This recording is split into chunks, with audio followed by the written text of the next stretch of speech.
Good morning, everyone. Good morning, all. Thanks for being here. Happy G.I. Joe Day, everybody. We got some reveals, yeah? Yeah, How you doing, Pop? I know I just I saw you am yesterday, good. I am good. excellent, excellent. I'm good. Did let me know that he made it home, so it's good. Did he? Yeah, he did. Well, that's good. That is It is. good. It's a desirable outcome. It is. I am glad we got to get together for a little while. Yeah, me too. Nice. Me too. It's nice. No worry about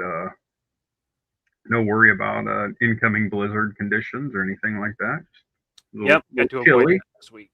It A little was. chilly. It's a tad nippy. It's a little cool. It's a little cool. It wasn't wear your gloves in the car. No, Nippy. not there. Not Sub-Zero, but it was. But it was chilly. Cool. Pretty cool. Good morning, Morning, Mom. Moo. Charles. Good morning. Morning. Laura. Good morning, sir. Well, Shane. Shane. What's up, buddy? Mom. Hello. Shannon. Hello. Suka. What's up, buddy? Suka. Welcome. Ken. What's up, man? Ken. The recovery is going well. Hope you're feeling better. Flurries in Florida last night. Oh my God. Hell of a start to 2026. Even the snow is tired of New York and went to Florida. How about that? Yeah. Retired. Perfect. 8. Oof. Yeah. Oh my God. That's down to the bone. That's a shitty day. Yeah. So, since it is G.I. Joe Day, let's talk about the reveals. Got some news. We're going to talk about some reveals. Are you going to pull them up, or you want me to, or what are you going to do? I'll pull them up. Okay. I got him. Right here.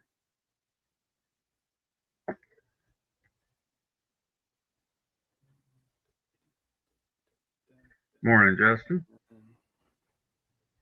What's up, JB?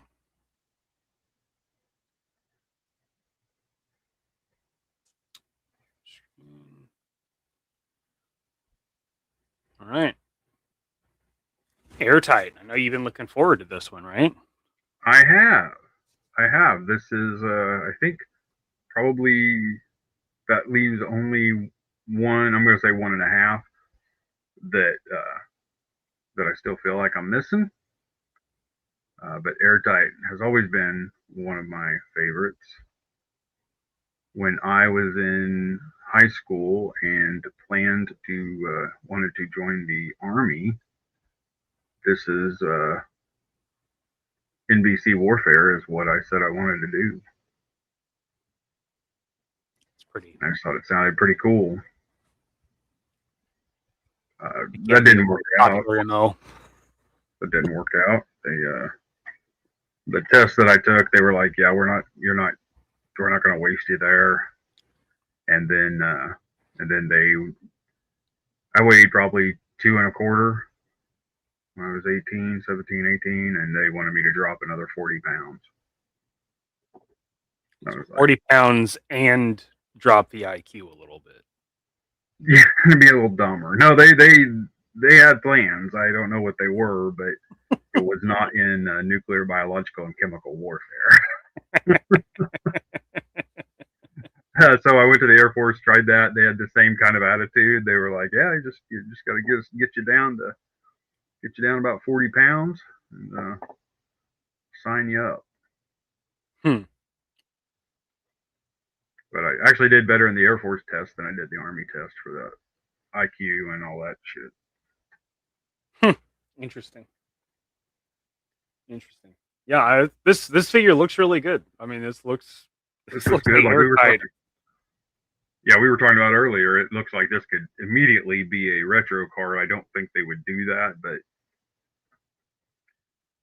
yeah, I don't know if they'll do that. I don't see much reuse. I see what is probably Tripwire's torso and Scrap Iron's boots, but the rest of him looks fresh. That's nice. And thank goodness we get another one of those hoses.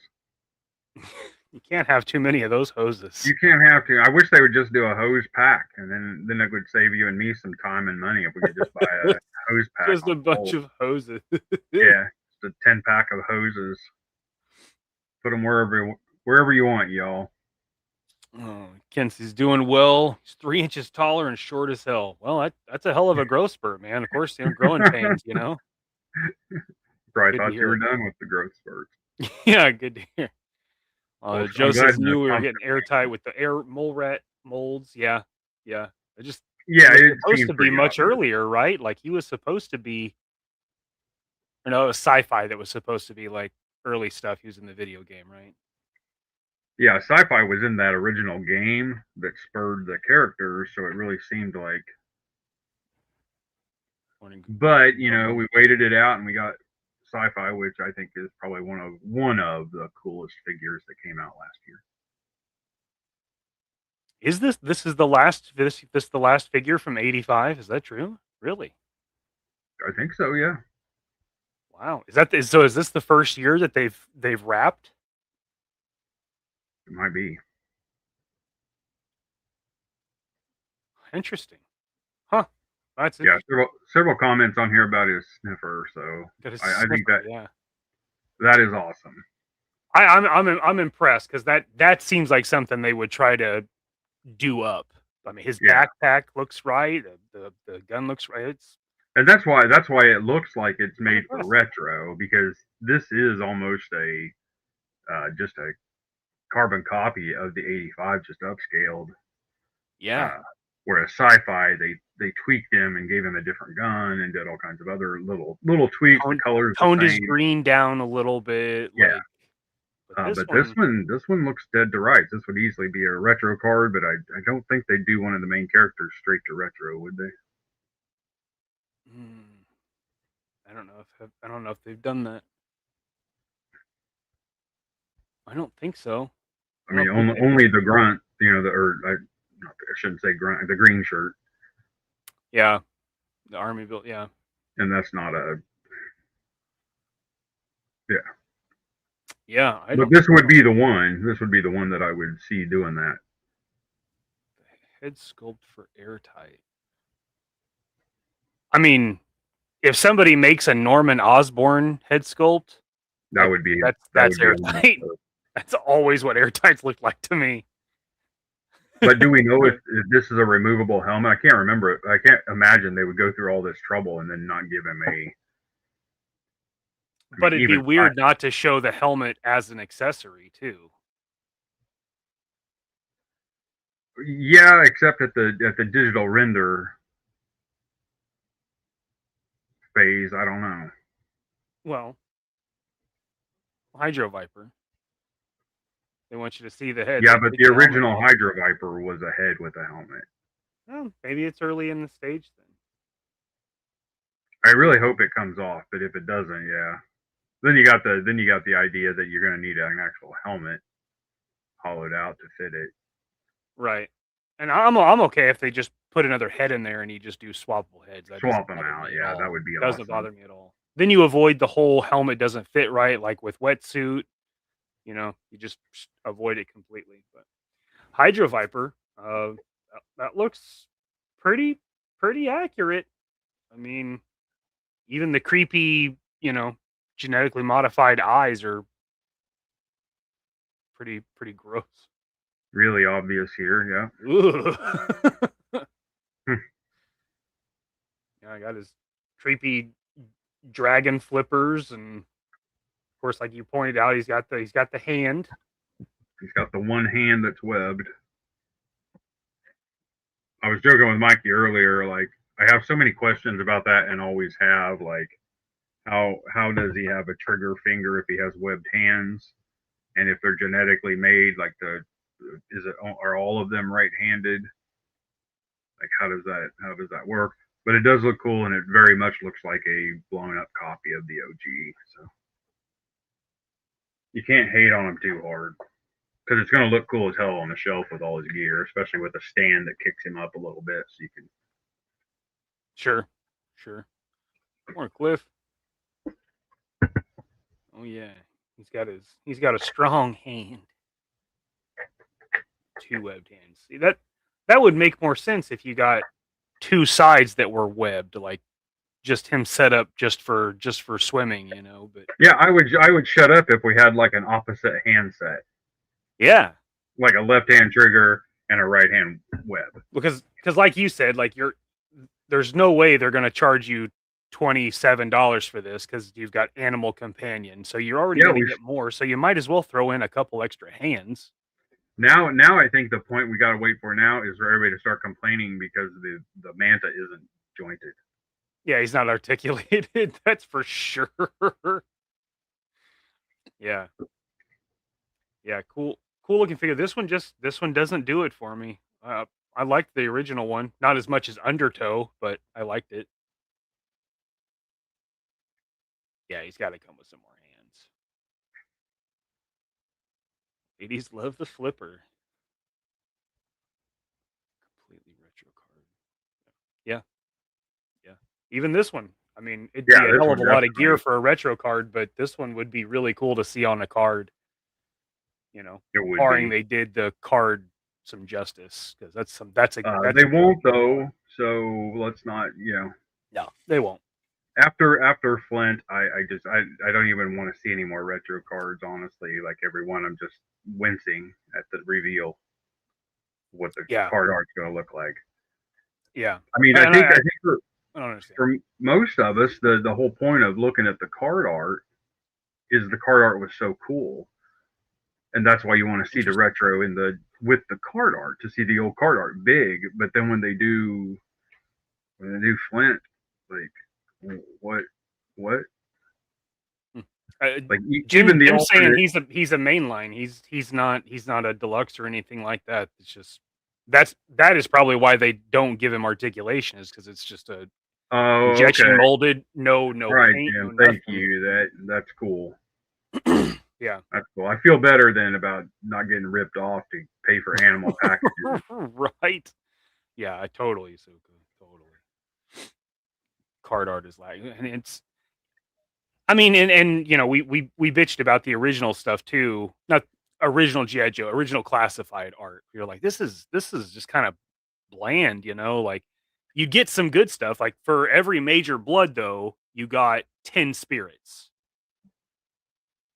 You know, it's like the card art just there wasn't a theme, which I liked the idea. Like you get different artists to do it. And then they went with the figure photography, which for card art just doesn't grab you. To me, I know people love it, but to me, it doesn't. I think that was probably the best part of the POC line. Oh yeah, that was good stuff. That art was peak. You know, that was it. You know, that was awesome. And they also did in that they had the little fold out thing that had the figure photography on it. Oh yeah, I loved that. You know, so that was like what used to be on the back of the card that showed everybody like posed and stuff. Yeah, gave them a number and then what associated it. That was cool. That's what I say. I think 50th anniversary POC to 50th anniversary was the peak. It was peak. Yeah, that was like you had a whole team of people that was assigned to it that could just let it go. Shane, there's got to be something to that. That's the only thing I can think of. I don't know if they're. You know, they own it. Well, they should. I mean, because Carson had to go through and get their permission to put it in the book and stuff. For everything, right? So we know it's out there. Yeah. Even if it's not the OG art, like you can't get Flint's original art. You can't get. But they have scans of it. Like you have. Yeah. I mean, you could get it. You could get it. Like I'm just saying, the original art pieces. Some of those are gone forever. Sure, and that's probably true all through the line. Grunt's gone because it became dusty. Like, that's 3D Joe's though they proved that every piece is out there. Absolutely. And I would rather pay Carson's team to touch up the art, hand it back to us, and then we put it into a production card back. And you want to talk about grabbing people by the nostalgia? You put it out on the retro art. Now you're talking. They threw it out. What's up, Brian? Shane, thank you. Yes, don't forget to hit that like. Replay squad, we appreciate you. Hit that thumb, baby. Hendo, what's up, buddy? Hendo, thanks for being here, man. Always one of the old G.I. Joe trading cards. That was just I love that one. I only have Ripcord, but the old Milton Bradley cards, so good. Yeah, I have a set of those. I had several duplicates and I've sold them over the years, but I love those. I really do. Yeah. I don't know. I mean, Hydra Viper looks great. What else did we get? Oh, Overkill. And I gotta tell you, the more I look at it, the more I'm digging it. I still hate the colors because I that original Overkill figure is dog shit. But the sculpt on this, I'm digging this. I might just get it just to paint it like the Spy Troops one. Well, the lines in the chest, pull in there on that. It is really cool. And it has the door. Like you can see the articulation is in there for that to open, and it looks like a snake. I mean, that's pretty cool. It's really cool. I'm slowly getting into it. When I first saw it, I was like, gay, but I mean, I am and I was collecting at this time, when they were new, but I overwhelmingly prefer the Spy Troops era Overkill, the half face. Absolutely. Let me see here. But maybe they'll do that too eventually. I don't know. Oh, I mean, they haven't done much from those years. It just not much love for it. No, they totally skip it. If they do anything newer, it skips that whole era.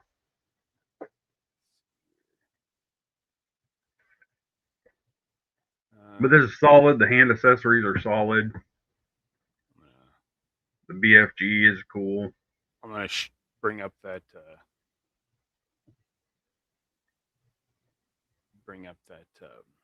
Spy Troops one. I don't know how many people know what the fuck we're talking about. And we did get a couple of color schemes of that one too. So this is on GeneralJoesReborn.com. But that one, that is my favorite Overkill. I absolutely love this design. So yeah, I like it too. I might get it and just do that. There you go. Why not? Why not? Since there's not very many figures in this wave that I would get anyway, I might as well, might as well get some customs out of it. But yeah, I like the like you said, the BMG, pretty cool. Makes really kind of sells this is Saw Viper, entombed. Yeah. But yeah, I dig it. I like the new hand accessories for him and everything. I think this is pretty good. If it was going to be the Saw Viper entombed thing, just because it's Hasbro and they don't understand what words mean, if he would have came with a hand attachment that was a chainsaw, that would have totally sold it. Like, oh, I see what you're doing. If they would have known the lore, I'm sure they would have, because that's what they did for Saw Viper. Right. Got to have a saw attachment. That's not what that means. That's a squad automatic weapon. He literally comes with a chainsaw, you guys. Okay. Yeah. What the hell is this? What's up, Jimmy? I'm just going over the new classified stuff and talk amongst ourselves.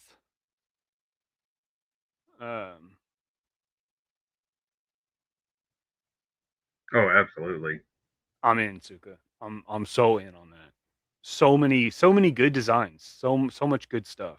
What's up, Tony? Good morning, sir. Tony. Yeah, this is pretty good.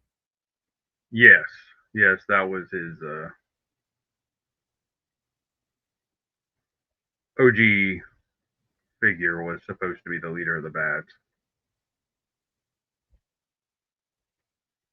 Yeah, it's a good looking figure. It's growing on me for sure. You got these two dumb fucks.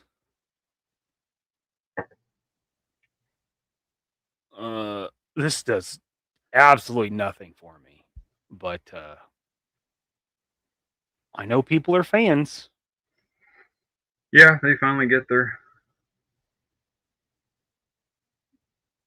They get to reuse Tomac Zaymont torso again on a character that the original figure was quite bulky. They get to use the thinnest torso available and some more use out of the airborne legs. That's good. Yeah, Oh, you knew they were going to do it. This one doesn't do anything for me. I got no love for these. I don't even see like a lot of good custom pieces here to use later. It's just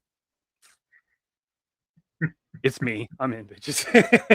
Well, there you go. There you go. I'm not saying they shouldn't make it. I'm not saying that at all. I'm just saying it's not for me. But I don't know. They look true to character. I'll give them that for sure. As far as Slaughter and the Renegades, they have remained very true to them. I can't say anything otherwise. Like they have done them justice, no doubt. But these are like dreadnoughts for me. It's not there. But for those of you that were waiting, congratulations. You're gonna complete the set. Speaking of dreadnoughts, I'm out on this too, but that is a dead ringer.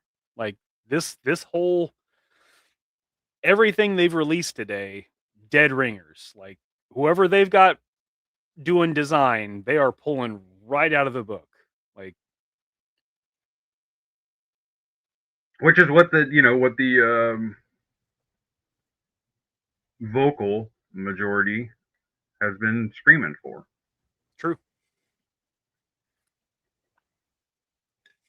True. I like they got another use out of Xandar legs. Pretty good. And anybody that's wanting to do a road warrior, there's a pretty good torso for that. Yes. But I know Tony will be excited about this bow with the plastic string. I know he's a big fan of that. And Shane loves it too. Yeah. And it's one of those things where, are you just trying to make it like the OG, or what is the thing here, Yeah. And what is this? This looks like you can actually like take the pullback off and put a straight. I think that's what it is. That's what it looks like to me. Does anybody know for sure? Probably not. But that's what it looks like. It looks like you can pull the pulled back bow and the arrow off and put a straight bow. That looks like a flat drawstring. That's kind of cool. There we go. So see, that's a very sellable feature. Like that means you can pose it any way you want. You don't have to come up with some weird way to rig it. If you do want to show it drawn, you don't have to. I'll give them some props on that. That's pretty cool. For playability and posability, that's a choice accessory. Yeah, and I like the arrows can go on the bow. And you don't have to worry about having a quiver on the back like everybody else. There's some good stuff here. There's good design elements. I'm into it. Even though I don't care about the character. But well, we won't ever see it again because Hasbro never reuses accessories. No, especially bows. No, those are fresh. Yeah. Anyway, here's that one. Here's Zanya. Is that right? Zanya? Is that her name? Sartan's daughter. I will say This makes me think something else, my man. That looks like Dana's hat from October Guard. That's It does. very interesting. And with some of the rumor mill has brought up October Guard, and I would say an awesome 2-pack would be Brekhoff and Dana. That would be great. That would be great. I mean, I'm not gonna be mad about that. That they'll get me with that. But this figure looks pretty good. This looks like all new. Those are CoverGirl's lower, upper boot, but the feet are different. But everything else about that figure looks brand new. There's a lot of cool accessories. Reuse on accessories, but who expect that. Swamp Skier looks pretty good.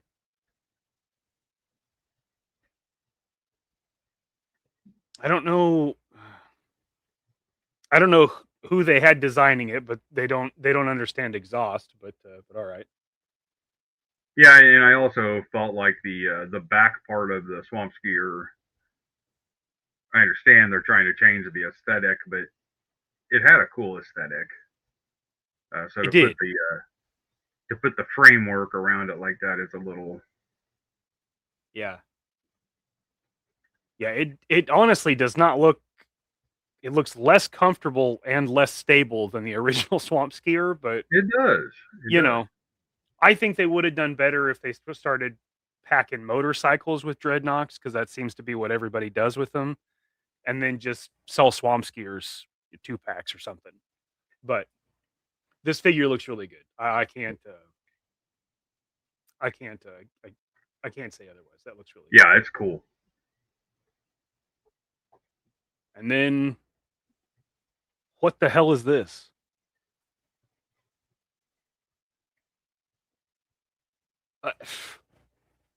No idea. He's got some kind of big deal on his arm there. Fucking time traveler. Is it the ghoul? Did they get some Fallout rights?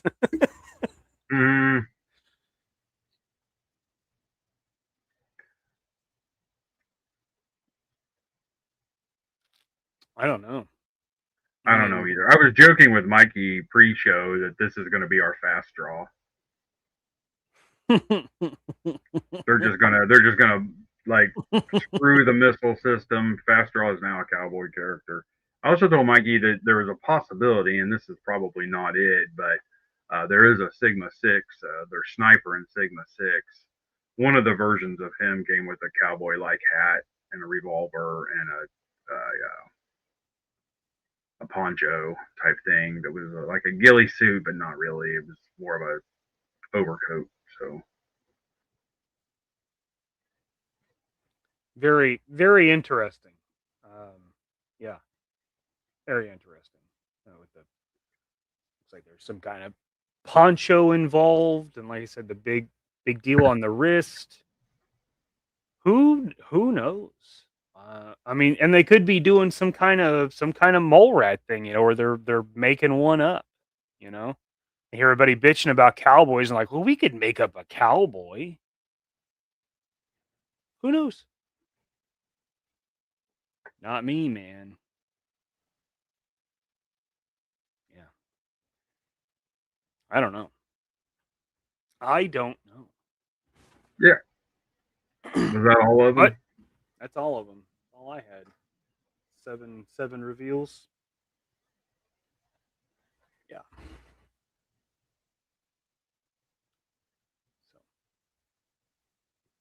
Yeah, it's hard telling, really. Yeah, for sure.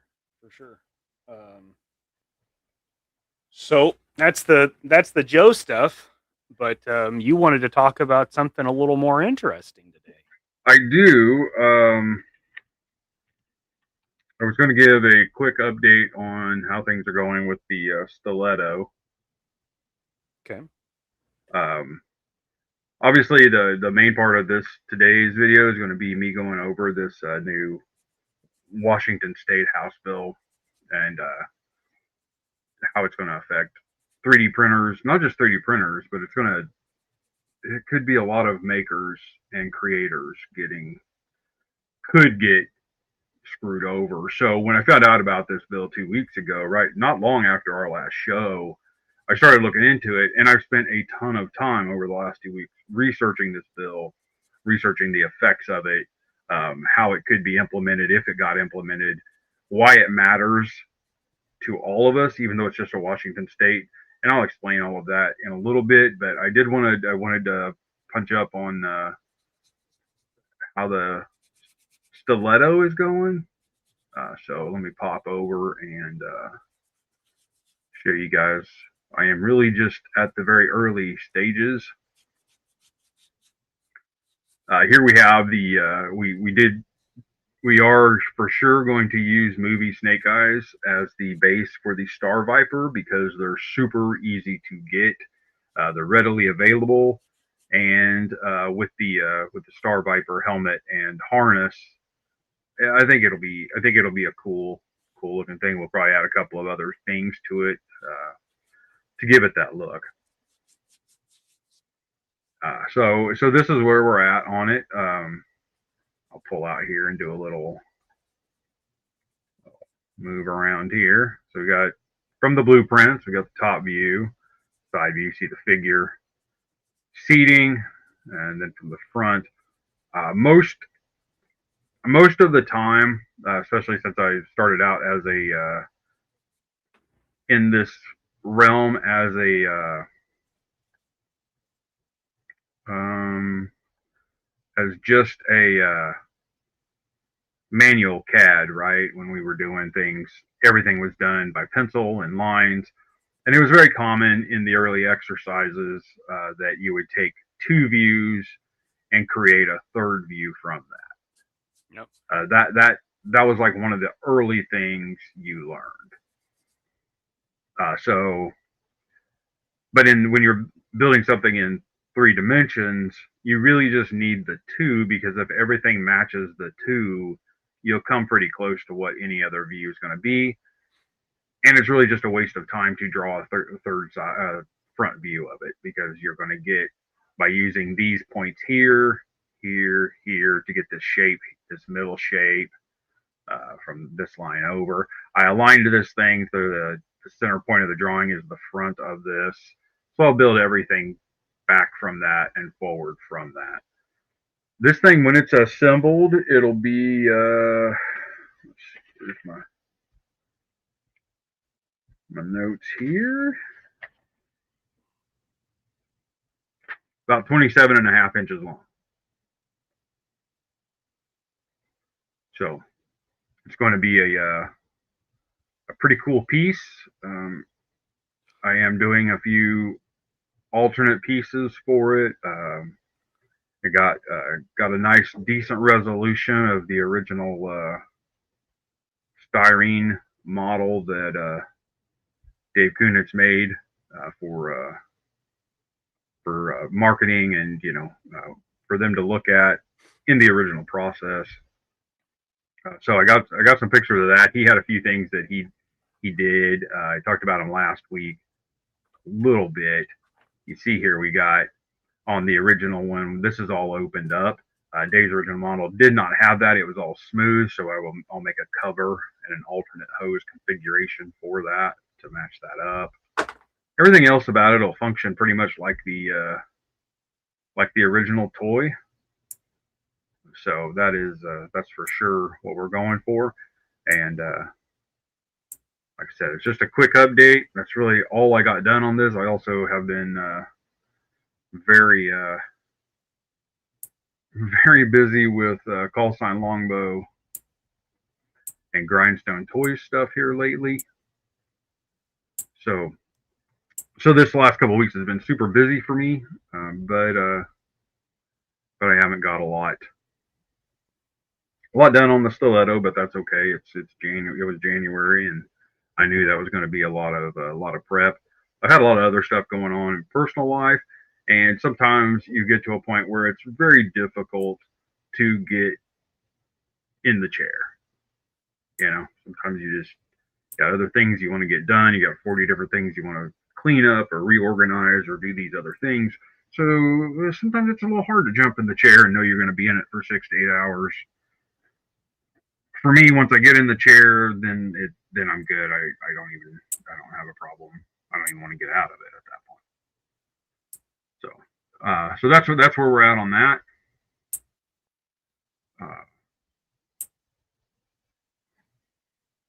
So that's where that is.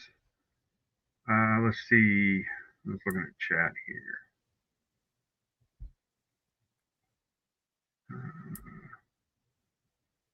And I'm going to need that maybe too. So the plan is this will be our DFW workshop kit. So we'll have a couple there, but we will also have them available through us or on the site. And well, Gonzo, that's awesome. I want everybody to always, me and Mikey, one of the biggest things we've always said about this show is that it's not just we don't want to just want to show people what we do. We want people to think like what they could do and help any way we can to get people interested and do their own thing. I'm good with all that. I think that's awesome. I don't think there's a lot of options out there. What I'm going to talk about later, like, really makes me think about all these different like CAD programs that are out there, these 3D modeling programs, and just how many of them are cloud-based,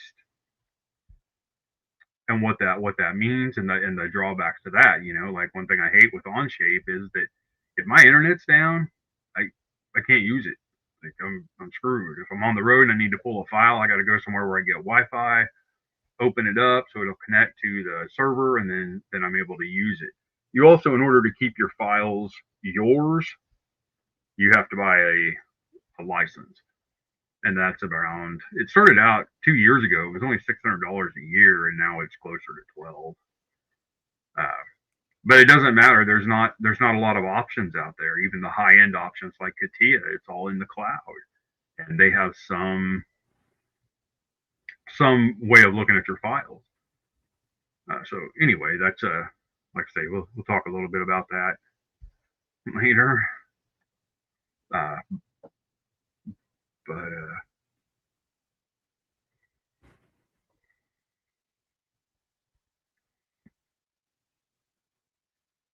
yeah, there you go. Well, I would have been happy to work with DARPA. So yeah, we all get there, Endo. Yeah, it happens. It happens to everybody, and we all do it. And I'm also the kind of guy that once I get on the computer, like I said, I might work on that project for 12 or 13 hours before I admit that I need to rest. I just love doing it. Once I get into it and my brain starts engaging and I know where all the pieces are going to go together, then that's where I'm at. I want to just do it. Sure. So. Yep. A lot of that. All right.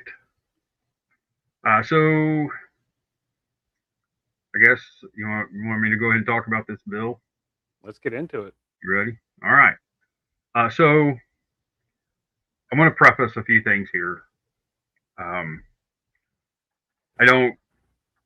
I think Mikey and I both. We really don't want to bring politics into toys.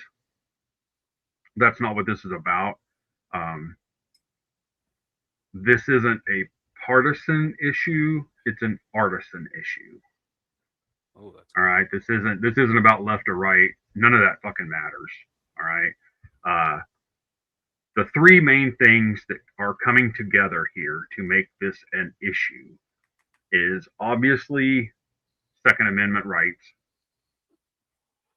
and not just the right. Okay. I don't want to argue about the Second Amendment, but the perceived problem is ghost guns. All right. And ghost guns means almost completely 3D printed guns. All right. The language has changed. Like so many things today, somebody has changed what the word means to the point that you're using an outdated version of that word because nobody told you. Ghost guns originally, the original meaning of a ghost gun was a gun that had either the serial number erased or otherwise modified to where it no longer had a record of its existence. That was a ghost gun. I read an article sometime back where it was talking about ghost guns and 3D printed ghost guns, and literally showed a picture of a 38 caliber automatic, a gun with the serial number filed off. Right? That's not a 3D printed gun. That's a gun that has been illegally modified to be a ghost. But because language does change, ghost guns are a big deal. The state of Washington has, in the last 2 years, introduced a couple of dozen Second Amendment related gun rights bills, and they just push them out. A lot of times, even the NRA has trouble getting them out there to the people to say hey, we need to be looking at this. that it's true, Suka. That's the problem, is unfortunately the guy that has sponsored this bill, that is pushing it, the representative that's doing this, he's not an old fart. He's a young guy. I honestly believe this bill has very good intentions. I just don't think that the people writing the bill, excuse my French, have any fucking idea what they're talking about. The bill, if it was brought into law, all of the things I'm going to talk about would have to happen early 2027, like March 2027, it says, and here we'll go over it. That's crazy. When I started explaining what they are demanding, there's only one way it could happen that fast, and that's even more dangerous. So that's what we're going to talk about. This bill, it was brought. Indo says, misleading material in a piece of legislation, the predictable audacity of it. Well, I know. And I understand that's not news to anybody, but what it's like when somebody says, I didn't stop there, I didn't yield the right of way because there wasn't a stop sign. And then suddenly you have a bill that puts a stop sign at the corner of every block in America. Okay, whoa, wait, why? Yeah. And that's similar to what would happen here. I'm going to pull this up. I don't want to spend an hour going through this bill. I just want to hit the high points and then explain how that affects our hobby. Sure. All right, because I think that's more important than anything else, is to just show why it affects us. How possibly could a ghost gun ban affect a guy making, buying, or reproducing 3D files? And let's see here. Make sure I pull the right one up this time. Here we go. Gonzo says, making laws like this makes you want to do it more. That is true.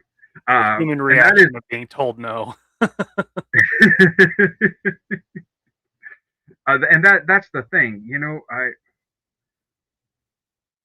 I understand most of this. I understand the intention of it. But the problem is that what this could do is kind of scary. It's scary in the fact that it could end, it could end people being able to print something simple because it looks like something else.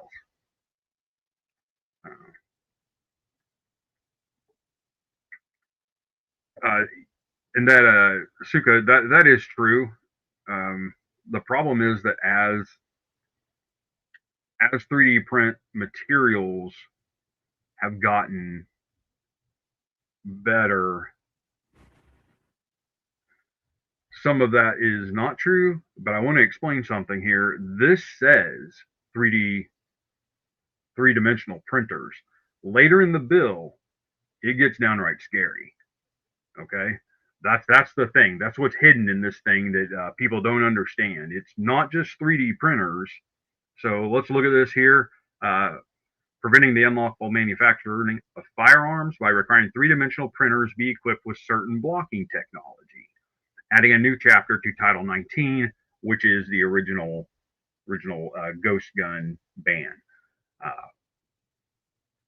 So the definition is, so it's going to talk about several things here, and these get pointed back, and I'm going to go ahead and read through them because I don't want to go backwards. But number one, when it talks about the Attorney General, includes the Attorney General and or her designees, and you'll see a little bit later why even that is Orwellian, right? Equipped with blocking features means a three-dimensional printer has integrated software control process that deploys a firearms blueprint detection algorithm, all right, such that those features identify and reject print requests for firearms or illegal firearms with a high degree of reliability and cannot be overridden or otherwise defeated by a user with significant technical skill. So if you're one of the people that are using an FDM printer where you've used open source to do something, no, you can't. You will not be able to mess with these at all. Open source is dead if this happens. Firearms, same meaning as RCW 941.010, which is fine, but we're going to move here from talking about firearms to talking about shapes of firearms. Okay, firearms blueprint detection algorithm means a software service that evaluates three-dimensional printing files, whether in the form of STL files or other computer-aided design files, or geometric code to determine if it can be used for a three-dimensional printer to produce a firearm or a legal firearm. All right, why is that important? It'll talk about this in detail later. Additive and subtractive manufacturing almost always requires a computer code to activate it. I'm talking machining, I'm talking CNC, I'm talking lathes, I'm talking about a laser printer, I'm talking about an etching machine. Additive manufacturing is technically screen printing t-shirts, you guys. That's why it's important. That's why I get fired up. Sorry. Illegal firearm parts means an unfinished frame or receiver, as the term is defined in 941.010. And again, yes, that sounds right, but how does a computer looking at a shape determine my intent? How do you know what I'm doing with it? Software controls, that's a system designed to stop the printer from printing or initiating a print job unless the files have been evaluated by a firearms blueprints detection algorithm. So basically, it's a digital handshake, right? It's saying like, hey, you're good, you can print it. So if it's going to have to ding up to a server, and that server is going to have to approve your STL file before the slicer will even be able to slice it. And if you do happen to get around that, when you go to the printer to print it, the printer is going to say, this doesn't have a digital handshake, I can't print it.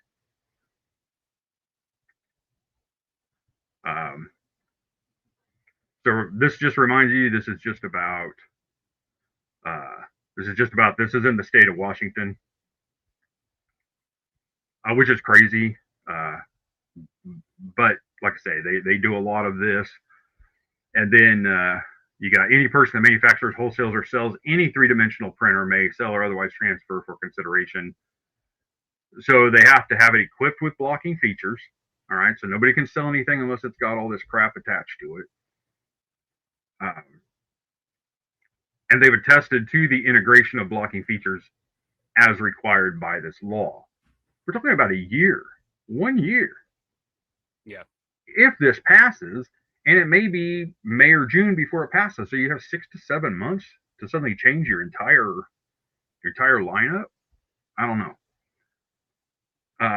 And there's we'll talk about this in a little bit about why does it matter if it's happening in Washington. I will talk about that more and more about it. And then this is the part, Attorney General, right?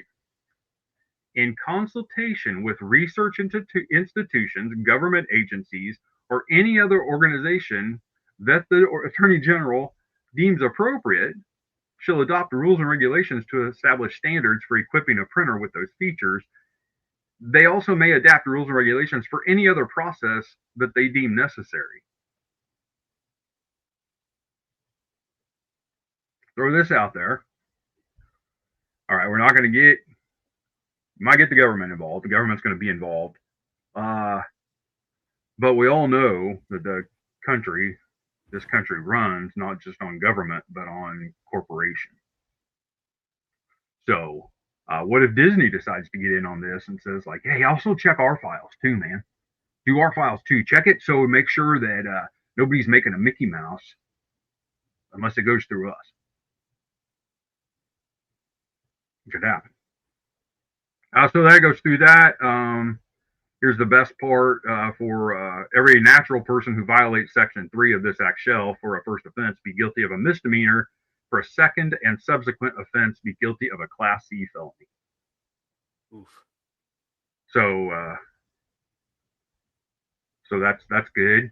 Corporation, trust, or association that violates Section 3 shall be guilty of a Class C felony. I'll show lots of today we're going to screw your life up, blah, blah, blah. Largo. And then it talks about more about the legislature and part of how they can pretty much add anything to this bill at any time if they. You got it, buddy. That's right, Peter. It's going to be a corporate firewall. That's what's coming. Yeah. Not on purpose. That wasn't the intention of this bill, and that's what I'm saying. They had good intentions. They're just trying to keep people from making ghost guns that could hurt somebody.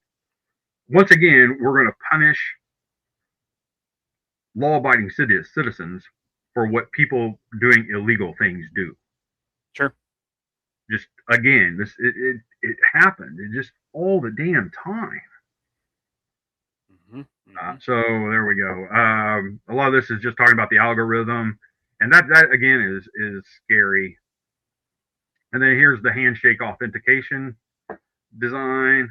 Like I say, Mikey and I are going to link this.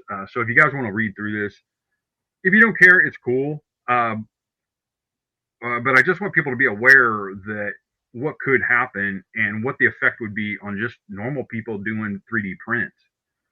Students, like in this documentation, it says that the only people that would be allowed to draw gun parts would be corporate entities that manufacture gun parts.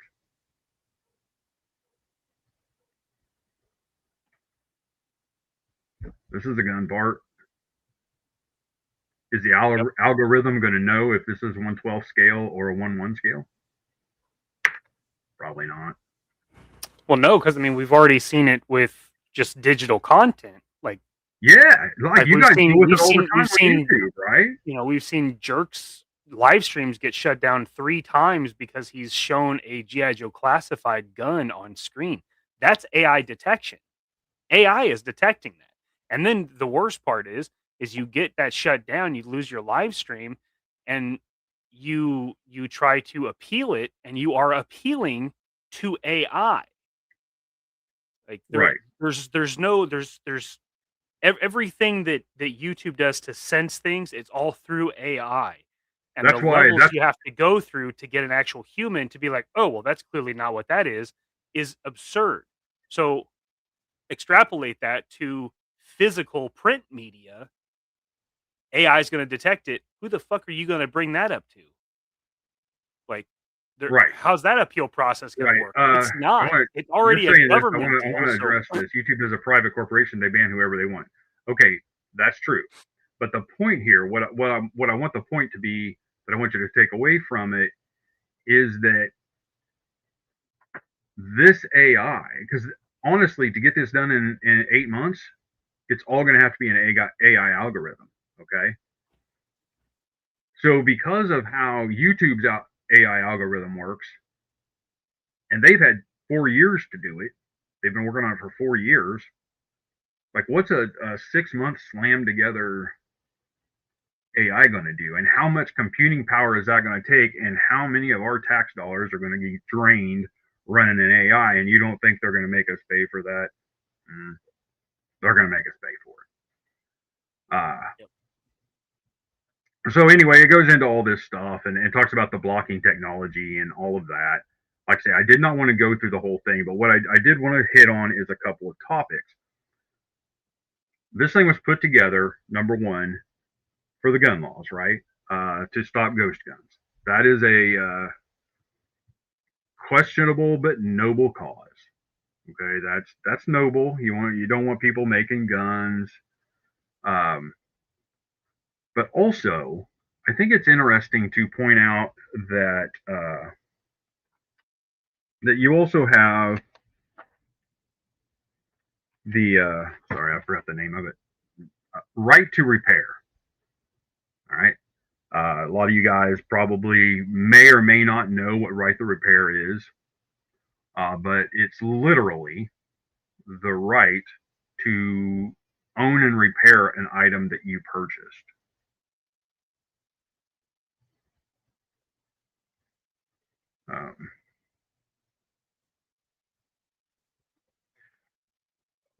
Okay, sure. Yeah, right to print, right? So, what would happen in this case that relates to right to repair is that if you don't have a connection to the internet, if you don't have a way for your 3D printer, a 3D printer or a CNC head, they're just dumb objects. They're just reading X and Y codes. That's all they're doing. But if it required a digital handshake authentication to even start up and run your slicer program, if you somehow got the slicer program through the algorithm and you went to print it, but you didn't get the handshake, the printer's not even going to turn on. It's a paperweight. Yep.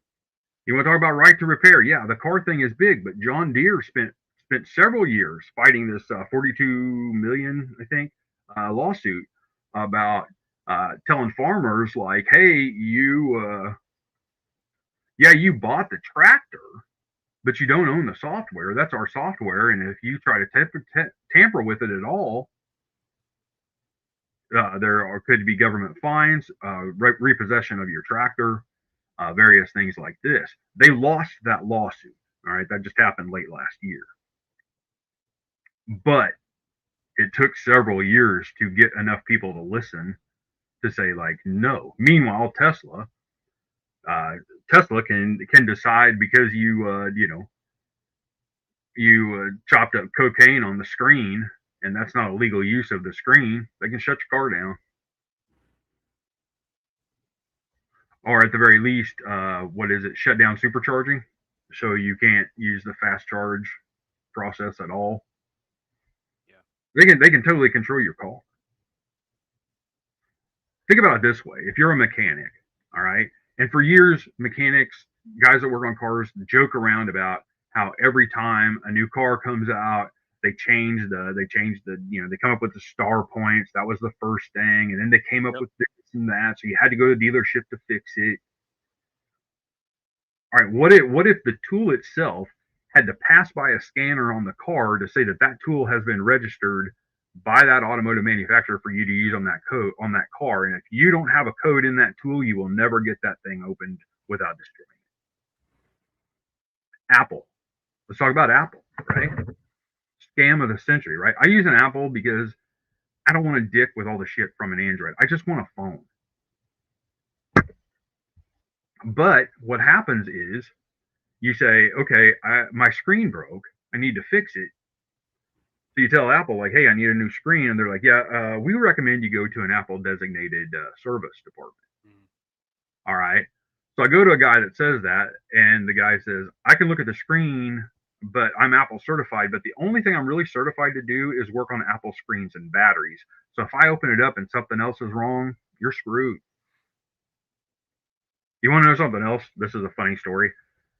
Apple authorized repair centers, even when they stop the contract, for 5 years, Apple has the right to come into their business and make sure they are not operating on iPhone devices.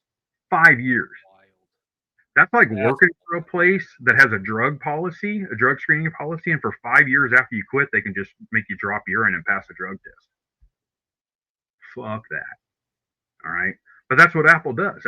Apple and Tesla are like leading the charge in this whole right to repair thing, and they're getting away with it. Yeah. But that's how the new refrigerators are too, right? If that software goes out, you got yourself a 300-pound brick in your kitchen. We can't repair it. Well, we could repair it, but it's going to cost about $400 more to repair it than it would for you just to buy a new one. Yep. So it's everything. It's everything from cars to farm implements to your cell phones, everything. The sky is falling, blah blah blah. But that is the other part of this. Okay, so if your machine doesn't do a handshake, the 3D printer won't even turn on. Now you say like, well, I'll just use an old machine. Okay, all right, use an old machine. That's fine. There's a guy on YouTube. I think I wrote his name down here. Sure. Well, I thought I did. Anyway, this guy literally added a laser welder. Cranktown City. He added a laser welder to his 3D printer, and it works. It was pretty cool. Oh, really? That's wild. So you know. So that is an example, an extreme example of somebody that constantly modifies their 3D printer. They have open. You use the open source code. Then they're modifying stuff to change the settings, to change all of that. Well, that would be over. You couldn't do that anymore. And if everything's already on the cloud, like even I was talking about my, so there was a reason I was talking about that earlier with my 3D design program. It's all on the cloud. All the files rest on the cloud. So what's to stop them from waiting before they start checking everybody's files and start reporting to the government? November of last year, FlashForge, hot 3D printer commodity. They had like a whole underdog story, and they were, fighting their way to the top. They were, I think, number one printer on Amazon last year until November. And in November, they put out a tweet, pretty sure it was a tweet, saying that they would check everyone's files for, they would check everyone's files for any gun parts and report the owner of the file to the federal government. Yeah, that's fucking crazy. Which sucks, because FlashForge was really building up a really good name.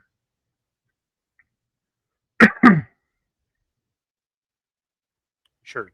I mean, I get that too. I mean, and that's okay. That would be the workaround for current deal, but it's always okay. Let me explain that. All right. If the state of Washington does this, and I wish that I had better data. All right. We don't have good data, accurate data on 3D printer sales across the United States and where they sell more of. But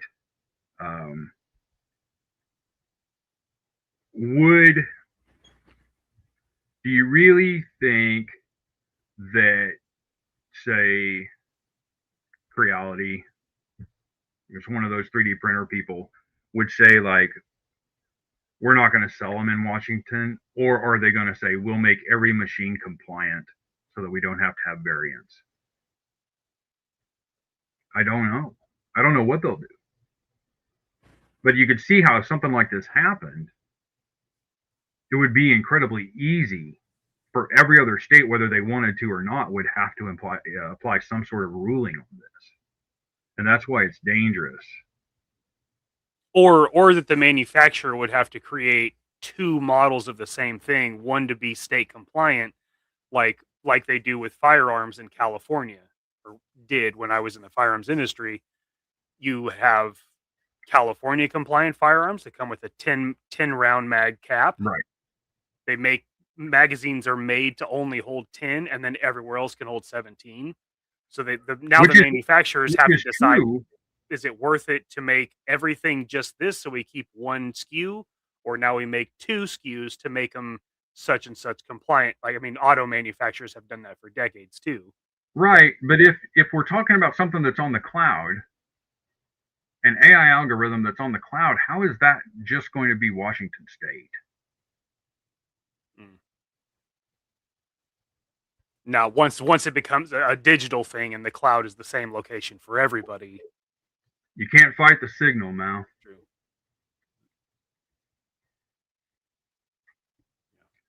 This entire bill really comes down to regulating 3D printer manufacturers, because they're saying, like, if you don't do these things, you can't sell the product in our state. My hope is on this that 3D manufacturers step up and say no. This makes me feel like 3D makers, because again, this isn't just 3D printers. This is additive. The way they wrote this bill, it could be anything. That's what Cricut does, right? Yep. Cricut, you can't even use an unlicensed file on it. What is that technology? Well, what was it? Several years ago, there was a company, make sure I get the name right, Physna. Physna developed an algorithm that would allow you to search STL files and find what you're looking for. That's pretty harmless, right? They created some of you guys that have done this a while may remember the Fangs website, which was like Thingiverse. And Things got in trouble because they went out and scraped every 3D model they could find off the internet and dumped it into their algorithm.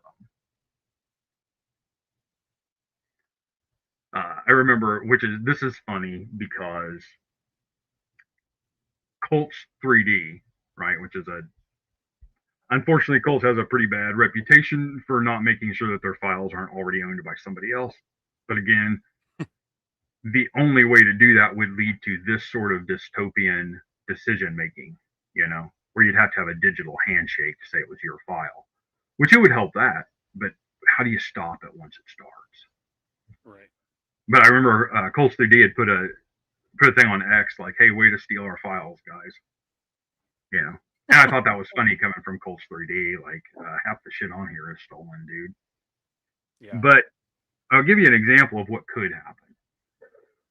And this isn't end of the world stuff. This is just an example of what could happen. So they get this going. The government gets this going. And then the government, as shown here, the Attorney General can look for allies. All right. And at first it says, well, it could be this person or this person, or as deemed necessary.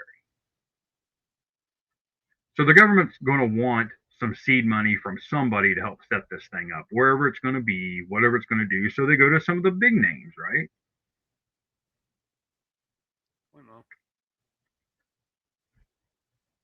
Yeah, Jeff. That's how they would know somebody from Washington was trying to do it. But what stops the rule system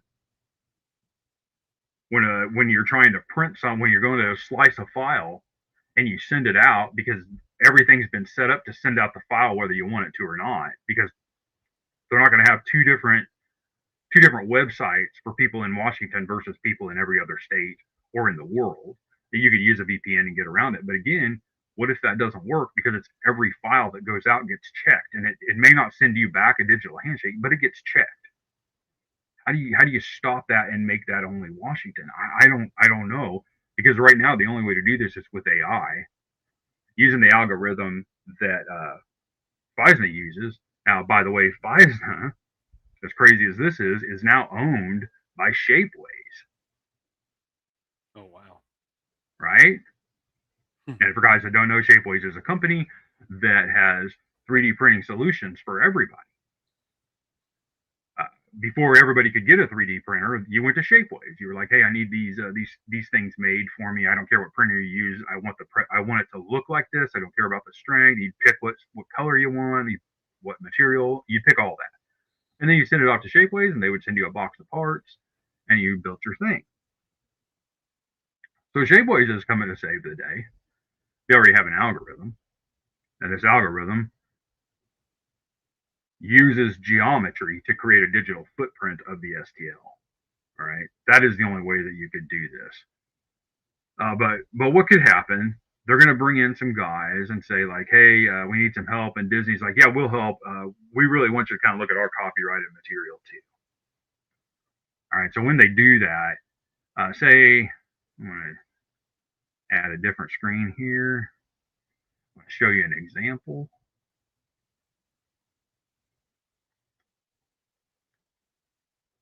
This is watched several YouTube videos where people have bought this off of Gamebody, however they say it. This is an excellent kit. And you can print it in multiple scales. You pay your $34.99. You're paying the artist for making it. So you go to print this thing out or to slice it on your slicer, and it hits Disney's firewall, and it comes back and says like, hey, we noticed that you're trying to use this unlicensed file. We're not going to let you do that, but you could buy our file, our version of this file, for $165. Yeah. Just an example. I don't know that that's what's going to happen. I'm just using that as an example. But it's a safe bet to say that when legislation starts stacking up as far as context, it's doing that because everybody wants a piece, and a piece is some sort of monetary benefit for them. So we're going to regulate this to only come from these manufacturers because these manufacturers are the ones paying us to regulate. Like you said, the initial thought behind the bill is noble. It's a noble cause, but everybody gets their hands on it, and it turns into something much bigger and more of an issue. Yeah, there's nothing worse than hearing, I'm from the government, I'm here to help. It's a rough one. Right? And this is also, like I say, I don't want to get political, but I will say that this is also an example of punishing the people that aren't doing anything wrong for the things that people that do things wrong. Yeah. It'd be like having a man tax because of rapists. Yeah. Yeah, I mean it's more rules for people that are in trouble because they don't go by the rules. Like making specific rules to punish or prohibit stealing. Stealing's already illegal. So if you're doing it, you obviously don't care about that law. Okay, so that brings up an example, right? All these stores in big cities having to put glass cases around everything with locked windows. That's incredibly intrusive for just a guy that wants to, that's just trying to buy deodorant. Like, I just want to come here and buy deodorant, but I have to go get an associate because it's also stored with sex toys, which for some reason people steal all the time. I've got another reason. But, it's in the same cabinet. So I got to wait here 10, 15 minutes for somebody to come over with the key and unlock this so I can buy my deodorant. Right.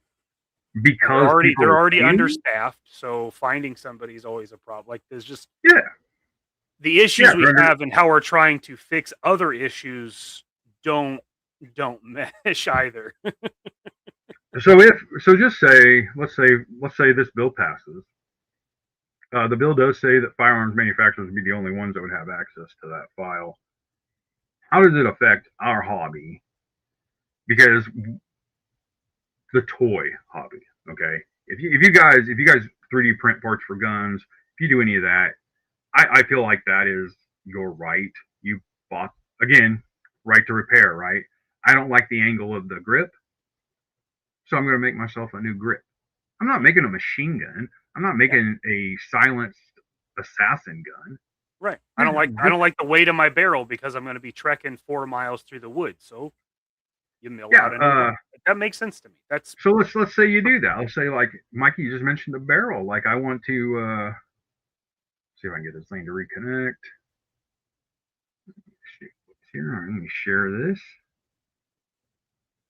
Again, this is just an example. Okay. So I want to make this straw. This is a straw. That looks like a barrel. A gun. You can't print it because it looks like a gun barrel. The algorithm thinks it's a gun barrel. And I say straw because a straw could be about the length of a gun barrel.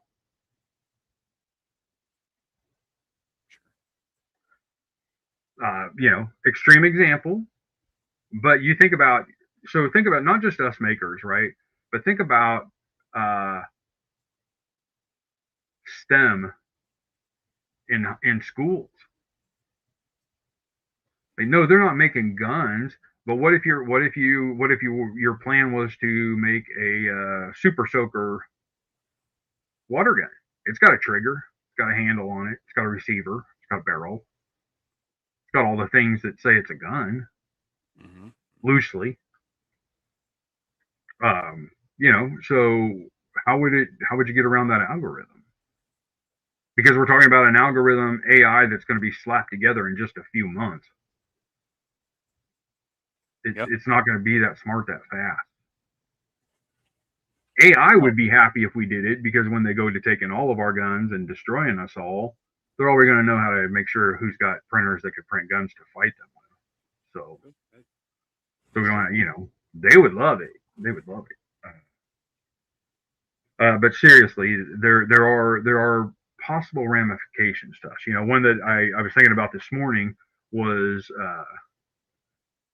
in the 90s, like, we didn't have 3D printers, so a lot of people were making things out of resin, right? So this is obviously a sterling hand grip for an E11 Star Wars blaster prop. Well, the Star Wars props in the original movies were all built off of real guns. So if you were trying to make yourself a 1:1 scale prop, there's a possibility that Mauser receiver is in their files. The sterling grip could be in the files. So you wouldn't be able to do that. So people that do costuming would have to get creative or go back to making everything out of foam and pipes and silicone molds for resin. Going back to resin. But the whole thing with 3D was supposed to be, it had the it had the ability to free us from all that, to allow us to make things. And we've always joked about 3D print manufacturing taking over what the infrastructure we don't have here in the United States to go back to making parts out of plastic, injection molding and all that, at the rate that we did in the 80s. We don't have that. So we were saying, like, some of this stuff, we're going to get this stuff dialed in just a little tighter, and we'll be able to replace that completely. And people that have put money in print farms and all of this, they'll be able to do it. We'll say somebody's got a print farm, they have 30 printers, and as of next year, all those printers are technically illegal because they don't have the black box on. How are all those small businesses going to update all of their printers in 6 or 8 months, right, and not go under? Right. More money from the government? Some of it seems outlandish, and it seems like there's no way this could happen. And like I say, this sounds nuts, right? But that's what everyone that has ever lost a right thought. This could never happen. This could never happen to me. And I'm talking about it like it's the end of the Second Amendment or something crazy. It's not. Our industry, our hobby is small compared to other hobbies. Mm-hmm. But creators, right? Like this is when I see all the declining education numbers, the amount of people that make it to college and can't read a book.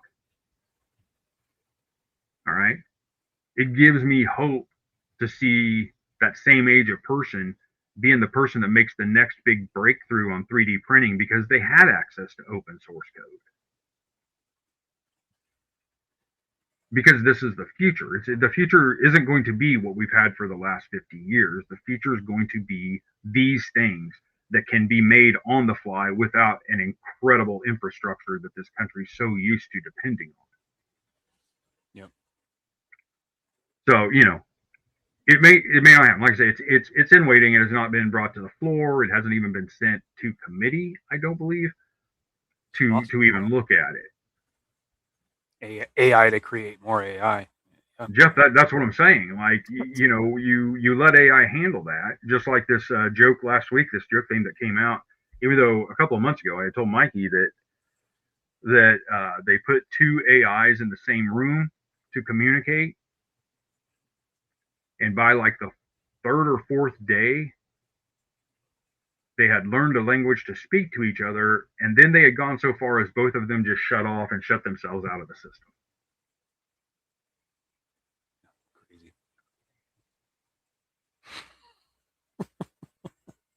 That is true. That is true. I hope not, Gonzo. I hope not. What's possible? But yeah, exactly.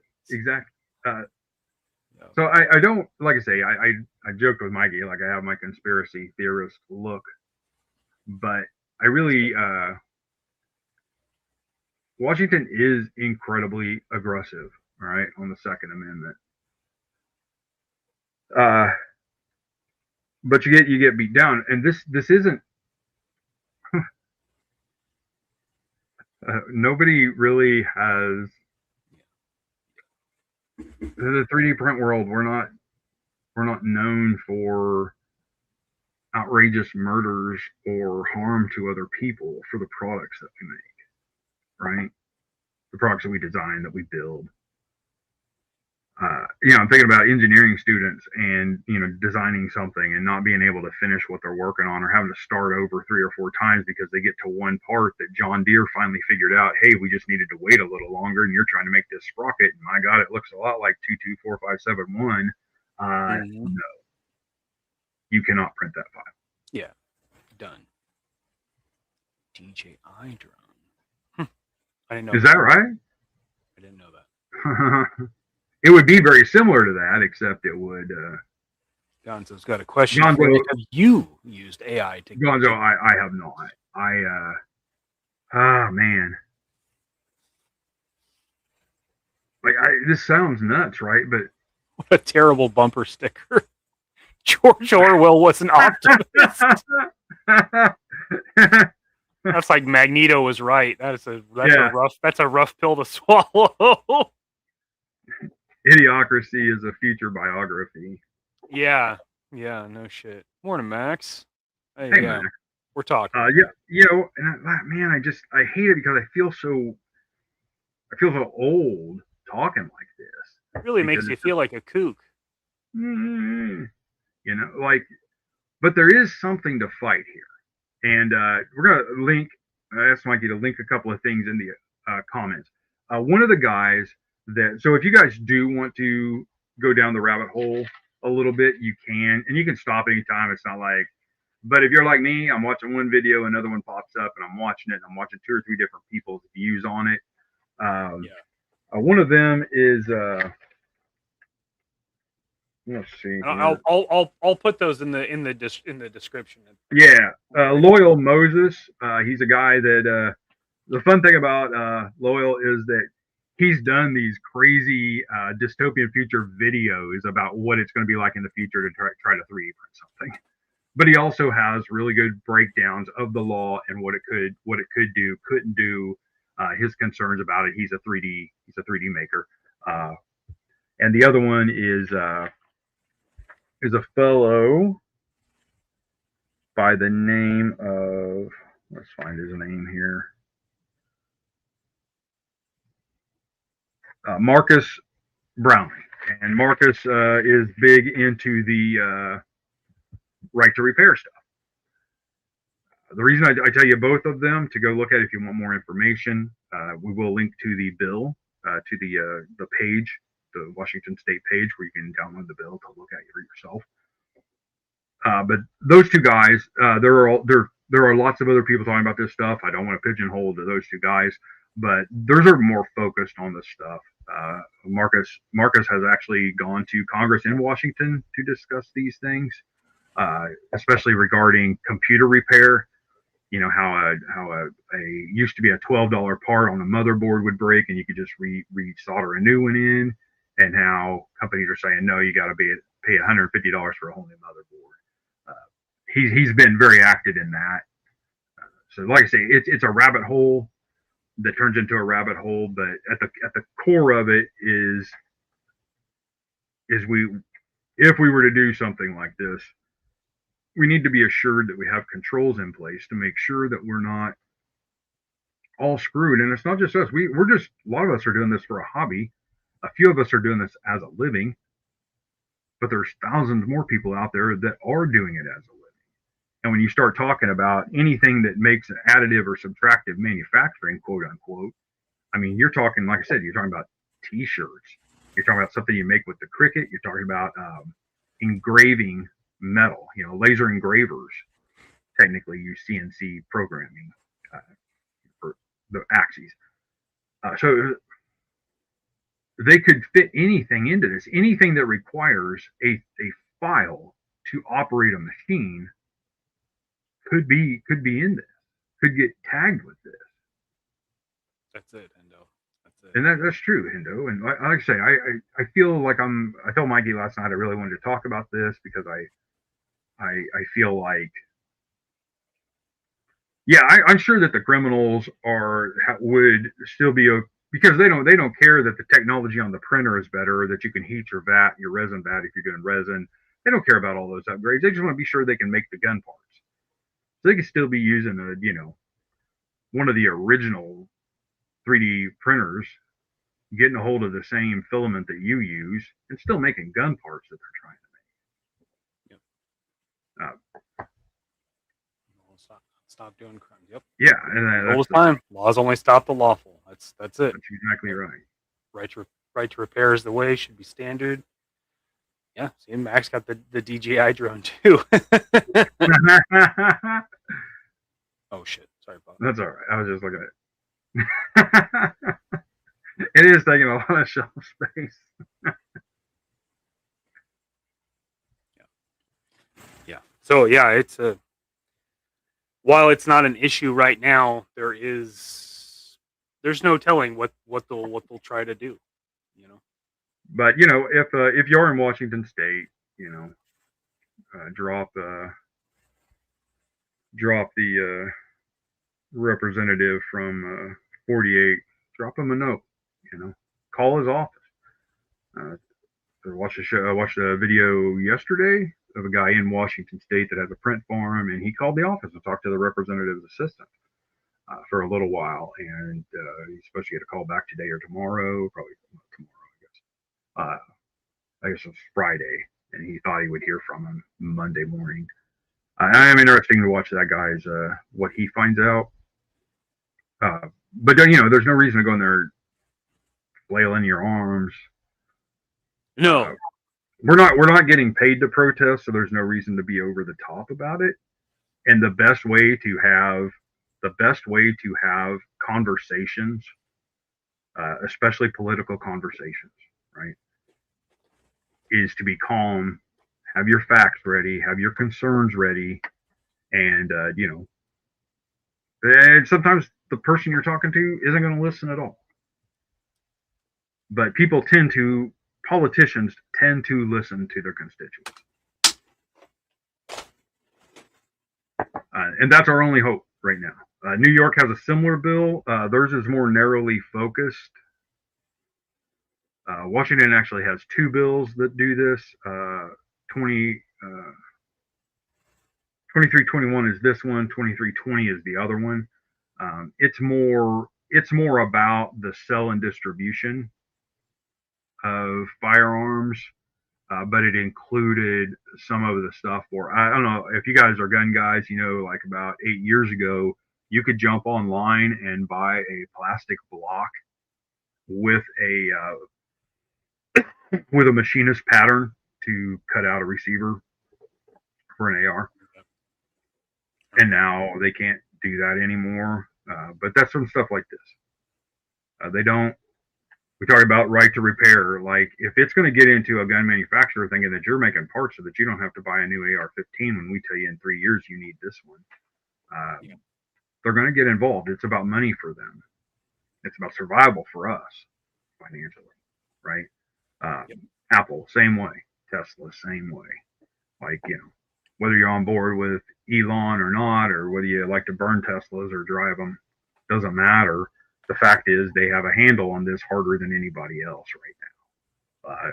You look at Saab, right? Saab was a niche market car, and they decided to put all the eggs in the wrong basket, and it destroyed their business model.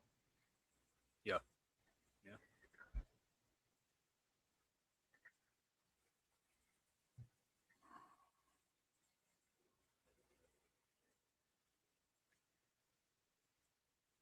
Oh, sorry. There you go. Well, what I would say about that, Max, is when we were growing up, like, we didn't have all of the stuff going on that goes on now. And I'm not too crotchety to not admit that, right? I understand it.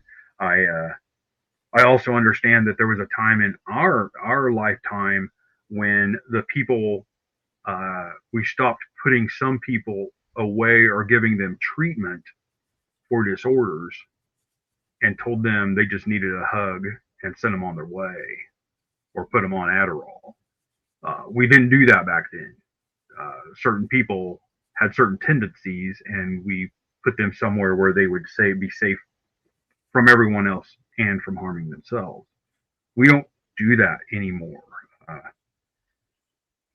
And because of that, we have things like, I'm going to go old school here and talk about Columbine. We have things like that. It's not a right or left issue. It's a societal issue. So we didn't have people like shooting somebody with a crossbow they made by themselves. We didn't have anything like that. And if you're into the hobby, you love that kind of stuff. You love like making something. Especially if you have a gun with a wooden stock and you restore the stock and you replace all the pieces on it, and now you've got this really nice piece of historical memorabilia. You may never fire it, or you might fire it all the time. It might be your favorite rifle. It's possible.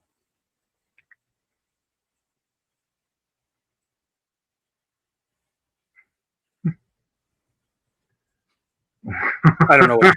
Well, you don't I have. I don't know what you're talking about. That sounds insane. That's like saying that you could just go buy a fuel filter with an extra filtering piece and do the same thing. Who would do that? Criminals. Criminals, right? But this exactly is an overreach. And like I said, I really don't believe that this was their intent. I think it was a bunch of people sat in a room that don't know anything about 3D printing. Yeah. They've seen a few movies about 3D printing, and they said, how could we stop this from happening?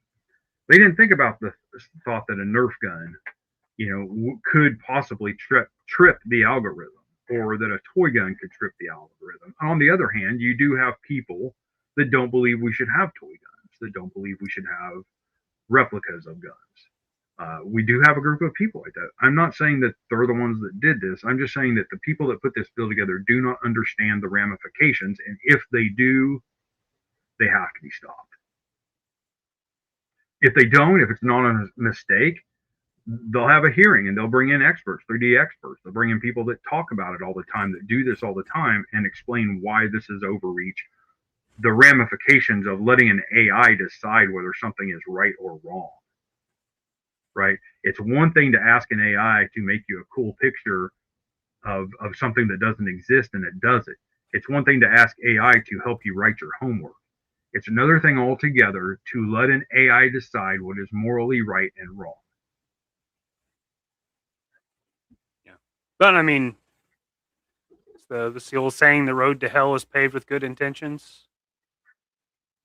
I believe you're right. I believe there were good intentions, but if there were good intentions, there's almost always somebody to take advantage of those good intentions. Yeah, and that's true. That's true. But like I say, I wonder, because so many of us in the 3D printing sphere have been analyzing this bill, how many big companies are analyzing it to put their money behind it, to lobby for it? Understanding everything I just said and been like, yeah, oh yeah. The reason that O-ring G.I. Joes, the rifles don't look like a real Colt M16 is because Colt would have sued them. Like, so, I don't know. There's a lot to it, and it is a rabbit hole. But on the surface, this is a little bit of overreach. And if you tried to get, I would think that printer manufacturers would just say, okay, we'll build like 3 machines out of our 20 lineup. 3 of them will be Washington compliant. And that's how it'll start. Just like Mikey was talking about rifle and gun manufacturers doing the same thing. They're saying like, hey, we'll just build a California version. But what happens when you have a Washington version, a New York version, an Oregon version, and then a California version? And then Massachusetts wants another version, Illinois, on and on. And yes, there is a theme here. But at the same time, at what point do the 3D manufacturers be like, we're just going to make them all like this? Screw it. Yeah. And once a law goes into effect, it says that every machine that can do additive or manufacturing or additive or subtractive manufacturing. Yeah, additive or subtractive manufacturing that requires a code to run it has to have a digital handshake before it can even run a print. Once that happens, then they'll find a way to retroact that to everyone else and basically tell you, yeah, you can have an old printer, but you won't really be able to use it. To the point that some of them, the next time you log in to do a upload on a file or something like that, it will be looking for that, Like I say, AI is a tool that can be useful, but it could also be incredibly misused. Sure. And then the counter to that, once everything goes regulated through the cloud, then they find a way to read physical stuff, and we start trading thumb drives of files. Like that's how that works. Like that's. And I will say this, as somebody of the age that I am. I remember the lady that man, I cannot remember her name. Some of the other guys my age might remember the Napster trial. You guys remember that? 3 different record companies all teamed up to hit this girl for over $4 million because of everything she downloaded from Napster. They wanted to make an example of her. Took her to civil court. Ruined that girl's life, and all she did was download songs. Which, I understand. I get it. But if you ever download something from Coach 3D, there's a chance you're stealing somebody else's work. Even though you paid $5 for it, did you pay the original creator for it? Probably not. And some of us put stuff out there on the internet for free because we're just like, I don't care who uses it. Yeah, I just want to make it. I just want everybody to make one. I don't want to make 500 of them. So if 500 people buy it, shit, I'd be happy if like 5 people bought a model that I bought. Sure. I would be like, yes, somebody wanted it. I was right about 5 people. I made something somebody else wanted.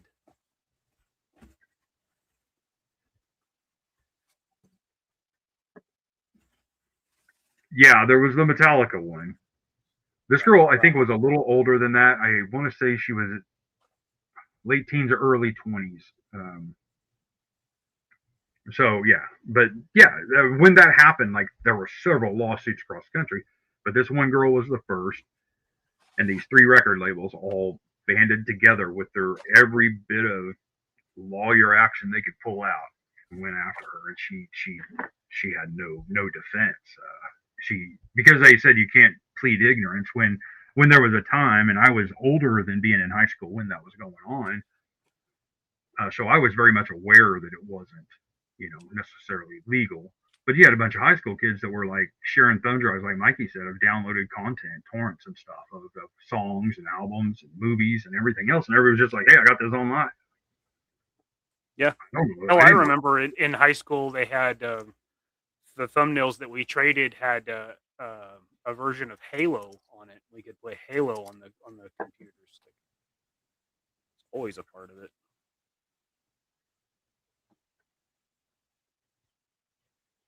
Well, so should the government. We paid for that. M4, M5, M7, M110. Every weapon in the United States military's arsenal was paid for with hard tax dollars. That's a good point. Asika, you are right. You are right. And that's what sucked is a digital handshake in that situation seems like fair and lawful business practice, right? Like you buy my file, and if you try to print this file or you try to do anything else with it other than personal use, and I prove that you're using it for something other than personal use, I can basically freeze out the file and you can never use it again. Yeah. And yeah, I watched a video about, I watched lots of videos, but I watched a video, especially in the maker community, but about like all the junk stuff that people are printing and selling, like at craft fairs and stuff like that. And those are sometimes free models, or they got it from somebody and they're like, I'm just selling it at a craft fair. Yeah, but you're selling it. Yeah. You're selling it. I sold it to you so you could print yourself. And I understand that your prints don't always come out right the first time, so I'm not going to say you can only use it 6 times. Yep. And that's what, So we haven't even got to where we can address that at the customer to consumer or the consumer to maker level. But we're gonna apply that on a global scale for an entire state. Mm-hmm. Come on, man. We haven't even figured out how to do it way down here. Yep. Like you can't even stop a guy from using your file to print and sell. Or I say guy, person. You can't even stop a person to do that. So how could we possibly think that we could fairly and consistently apply that logic to an entire state? Yeah.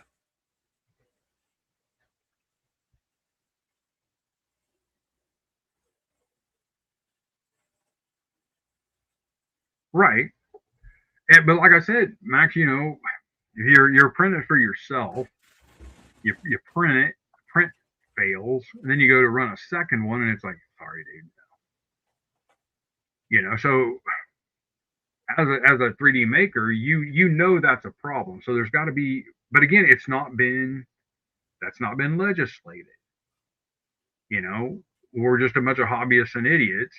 Oh, and also STEM researchers, astronauts, engineers, schools trying to teach kids to do something other than watch TikTok all day. Other than that, just a bunch of makers.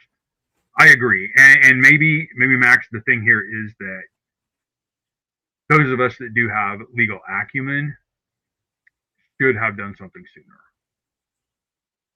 Because if we had a better handle on the files that we were selling, or sending out or letting each other borrow or however that works. If we had a better handle on that, maybe this would be easier to fight. Maybe this would be like, hey, we can self-regulate. You don't need to do this. I don't have any legal acumen. I like to dig and find things out and learn things. I like to learn things all the time. I like to hear both sides to every story. I like that. I like to do that. But I am not a person. I say that. You never know what your calling is. Sometimes it comes late in life. That understands what it would take to get that in front of the people that are making these decisions. And chances are, if you're a bang up lawyer, you're probably not a 3D printer making stuff in your garage. Maybe you are, maybe you're not. But like very rarely in these discussions do I hear of an actual lawyer like saying like, actually, if we could do this and this. I will say in Washington, there is a YouTube channel. I think it's Washington Gun Law. He's a lawyer in Washington State that he tracks all of these bills as they come through and explains the legality and how possible it is to happen and stuff like that. He has a video on this, but even on his, he says to go over to Loyal Moses and watch his stuff to see the breakdown. Because he realized partway through it, whoa, this isn't about guns. He saw the effect it could have on the 3D print world, right? Right. Yep.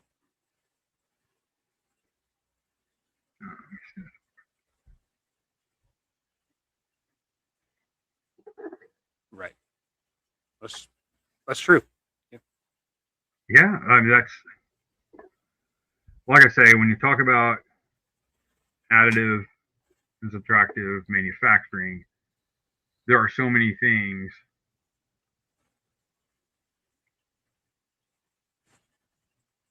Right. Also, think about, okay, so what I said about AI and how expensive it is to run AI, right? Like you use AI to fix a paper that you're writing, or you're writing a letter to somebody and be like, does that sound stupid? And you have AI, does it sound dumb? And AI like talks to you like like it's a human being for 10 minutes and then helps you rewrite it. That pulls a computer down somewhere. It doesn't pull yours down because the AI isn't located. But the amount of server power it takes just for that AI to have that little conversation with you is incredible. So imagine the power that it's going to take, the server power it's going to take to run AIs that search every single file that ever goes to a 3D printer. So what would happen, I think, is the government would be like, "Hey, you're getting ready to send a file. Please pay $1.99 for the service fee every time you run that slicer. Every time you slice that file. Now you may get away with it, and it may just be at that point, and not every time you print it, but at least every time you slice it. But since the printer itself will also be required to recognize a digital handshake, then I would think like, $5.99 every time you print a part to cover the taxes needed to run this server farm that's going to do AI to do this, even if it is just Washington State, and you find a way to contain it to Washington State. Right. Yes, somebody was talking about use a VPN. Sure. We're going to find ways around it. People will find ways around it. We're pretty creative about that. But then you run into, what is it? I can't remember the statistic the other day that I read about people that get caught doing illegal things and get away with it for a while. There's a huge percentage of them that are told on by a neighbor or loved one. It's a huge percentage. And that was about, I believe that was regarding gun laws. Your girlfriend gets mad, wants to punish you, goes to the cops and say, you should see this guy's garage, man. He's got all kinds of illegal gun shit in there. And that guy gets caught and busted. Which is the beginning of red flag. Mm-hmm. Yeah. Sure. But it is about money. And I think anybody that doesn't want to run through that bill, take a look at all the sponsors. That helps. That helps tell you what you're up against. Yeah. Yeah. And Hendo, this is kind of what I was touching on earlier, right? Even when Max was talking about nobody cared when we made guns back in the 80s, all right? The bad thing about a technology like AI, or even how fast 3D printing has caught fire, right? The government has not had time to logically ramp up with the technology. They don't even know what to do. They're still talking about stuff they were arguing about 2 years ago. They have no idea that an AI this last week, like 5 of them were talking to each other and sounded like teenagers in a group chat. Like, hey, we should have our own our own deal. Hey, my sponsor today, he said this. I just want to unalive myself.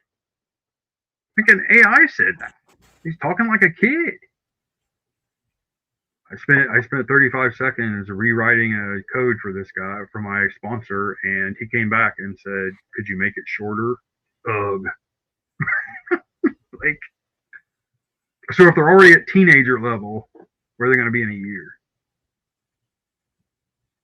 They're going to be the architects in the Matrix, is what they're going to be. Oh no. But that is also what I was saying, Hendo, about maybe. And this is probably just, me like really thinking about what could have been done or what we could have done earlier. But man, 15 years ago, no one would have believed that this is happening just in 15 years. Like if I would told somebody when I got that first 3D printer at work, and I was like, dude, we need to start talking to the government because they're gonna have a fit,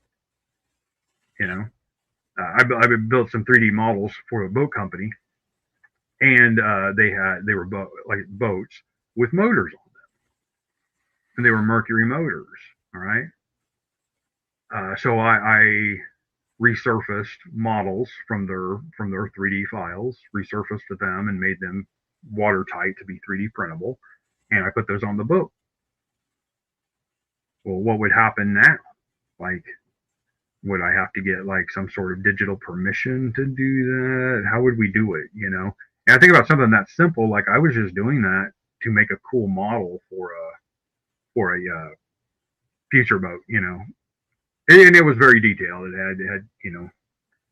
had the shut off and fuel shut off on it with a little curly thing that looked like a cord, and it was very highly detailed. But the guys that this could effectively affect people that are making parts for model cars. Sure. Who gave you the right to use that L98 motor? I think about stuff now that we're like Palatoy stuff. Like people can't track down who has the specific right to whatever it is. Well, now you can't use it because you don't know who to, or people that want to buy property but they can't ever find the owner. Nobody knows where the lease to this or the deed to this land went. So this property just sits there and rots. Because people can't find them. So again, with the 3D printer, if you're trying to pay for the rights, as this would indicate you would have probably lead to, you're shit out of luck. Because while the model's accessible, nobody knows who to pay for it. So it's not usable. And this is a good point. This would keep you from sharing files. But like my tiny little print farm is 2 printers from 2 different manufacturers. I had to file a file twice. I'm not complaining because that's how like antivirus software works, right?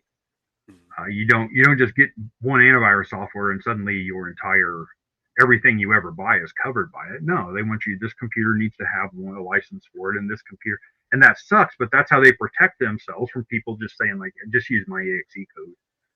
Just put it on your machine. That's how they do that. And that's actually a logical early step in this, I think, would be to say, okay, if you sell a file online, you have to register it to a machine serial number. But again, then to get what we want And to be protected, we are going to have to, just like guns are serialized, right? Yep. And to have a gun registered, you have to register the firearm by law. If somebody wanted to get technical. But that takes some autonomy out of it, right? So if you make your own 3D printer, like an FDM machine, you build it yourself. Is it going to have a serial number on it? How are they going to do that? Serial number of the frame. But it's worth, I say that, arguing out loud, to myself, but would that be worth the first step of control over our own products that we make? Would that be a worthy first step? Yeah. And then if I saw it on Etsy, I could go back to that person and be like, that looks like my file. Are you using your machine to print multiples out for other people for free or for, $25 a pop? Like, dude, I don't even sell those for $25. Right. But it's hard, and it's a hard thing to navigate, and it's going to take a brain bigger than mine to put together something. I just feel like something has to be said to get people thinking about it, to get people talking about it. Maybe we need a group of people that represent us and lobby for us as things like this happen with this law here. I know the NRA has weighed in on this law and how it's unconstitutional. They have weighed in on it, but they don't care about 3D printers. They care about gun owner rights. They're not going to lobby in Congress for 3D printer guys. Right. So, I just don't know how that all would happen. I agree.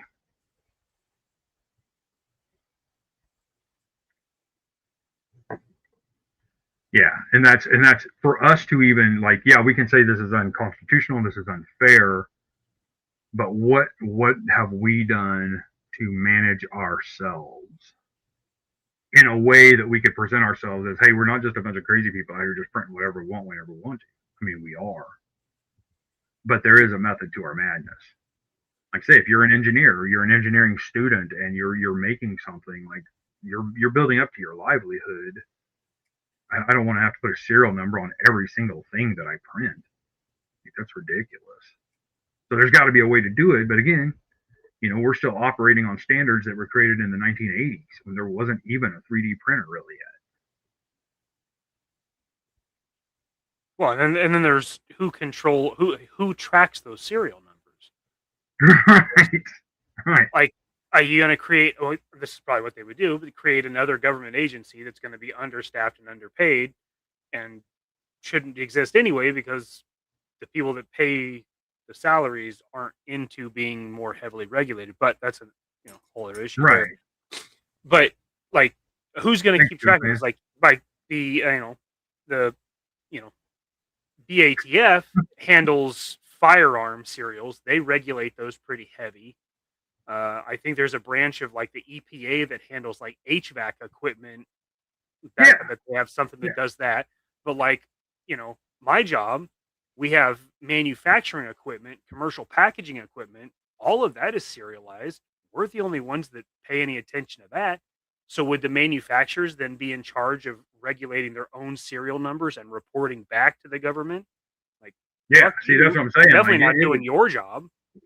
This is like a think tank level thing to go through and have representatives from every level, like even the guys that are doing this in a basement because they don't want to ever touch the internet.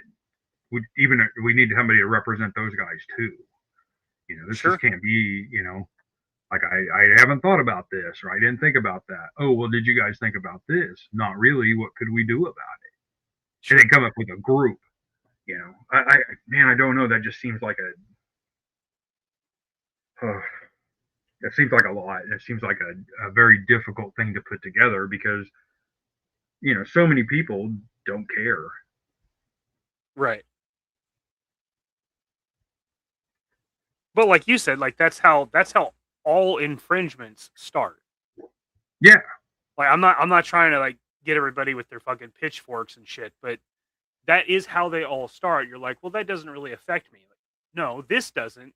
But then 20 years down the road, you're like, you see where the powder kegs was sparked. You see where that started. Yeah. And most of those, like you said earlier, again, were, good intent. Like you had good intentions, but it was overran by the more powerful and railroaded. Essentially, I mean, Yeah. for everybody, for every Tesla, there's an Andrew Carnegie. Yeah. There's always somebody that has good intentions. Free energy for all. Find a way to harness electricity and provide free energy for housing. And then you have like somebody more powerful, and they're like, whoa. That means coal is going to be out. No. We can't do that. That's Right. not going to work for me. Or automotive, the automotive industry against Tucker. Right. Yes. Yeah. Good. Yeah. Good example there too. But number one, we would have to have an industry that doesn't want us to exist.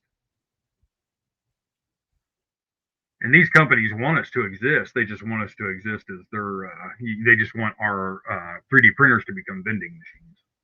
Right. Yeah. Yeah. They want this more than just the cost of the machine. Now they want the money from the prints too. Yeah. If it's not in the vending machine, you can't have it. All right. Obviously, dude. Stop asking. We don't do Pepsi here. Right. Yep. 100%. And they're not in this country, right? They're not necessarily manufactured here. It could get to a point where some of these companies, now some that are just starting up, maybe not, but some of these big companies would be like, okay, we'll just sell them to corporate America. We're not screwing with this. Sure. Because that's how this should work. This should work in such a way that corporate entities see this law and they're like, no. Right. But instead, we have corporate entities that are like, oh, I know what we could do with this. Yeah, I got an idea here.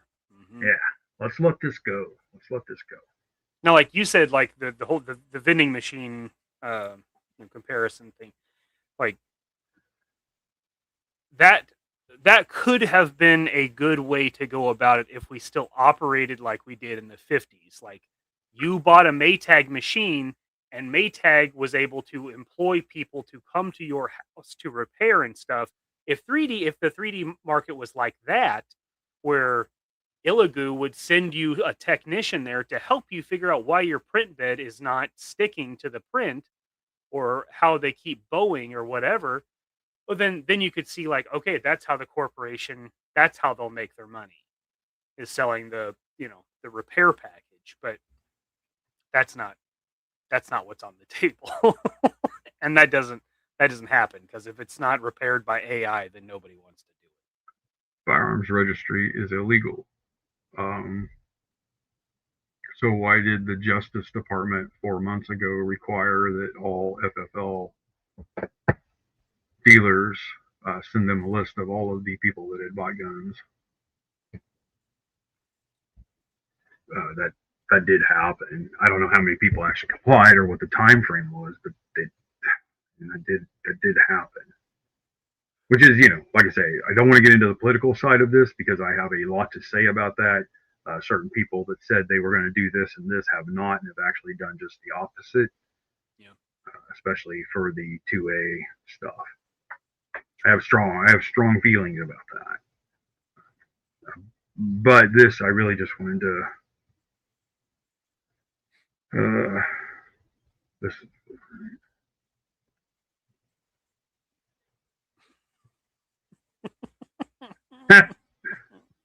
Well, that's what I was talking about earlier. Like, if the algorithm was just looking at shapes, then that straw that I drew looks like a barrel.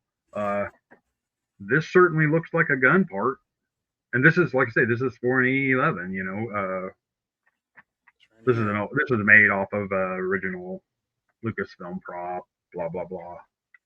But yeah, so this is the C11 resin. It's terrible. It's awful, but it's also like 25 years old. It's 25 years old because this was the technology at the time. But this is a good example, right? This is literally 1:1 scale. Yeah, right? yeah. And Mikey showed a rifle there. That is a gun part to scale. Yeah. You print that. What's the? You would have to read something to be like, oh, okay, well, this is a scale thing, but would it? would it stop that? Probably not. I mean, if AI is showing Budo's rifle, which is Dusty's rifle, if it's showing that on a screen and AI's flagging that, I don't know how smart this AI could possibly be. That's what I'm saying. That's but it would buying that and creating that. We're talking the federal government, so they're going to. Yeah, what I was saying way early on though is that it would do what you're saying right here. First, people building cosplay guns at 1:1 scale would be the first to get screwed. Yeah, because it's easy. Because it's dimensional and the form, right? Mm-hmm, mm-hmm. So they would be the first. You know, we would be next because we're building scale versions of those things. Because like my 3D printer, I can put a part on there, but I can also tell it to scale it when I put it on the printer. Right. It asks me what scale am I printing in. And, you know, I say 1:1 because I do all my models to whatever scale, 1/12, 1/18, whatever it is. Mm-hmm. So I want the printer to print what I told it to print. But if I was trying to get around a law that saw the dimensions of a receiver or a hand grip or something, a bump stock, and I would just draw it at half scale and then tell my printer to print it at twice the size. Yeah. So, that's why they would, because that would be so easy to do after the digital handshake happens, then you could go in and say, oh, so it's not just the shape, it's the scale. And that's when we would get screwed. Yeah. Yeah. I want to look at this again. Word. That's why I'm worried that it'll be a knee-jerk reaction in the wrong direction. So get some hotshot corporation in there that'll say, you guys probably aren't ready to handle this, but we could help you with this. What if the servers are in China? The AI servers are in China or India. Technically nothing against either one of those companies, but both of those companies have terrible track records when respecting United States patents and IPs. Sure. Every single part that ever goes to a 3D printer would pass through those servers. Every part.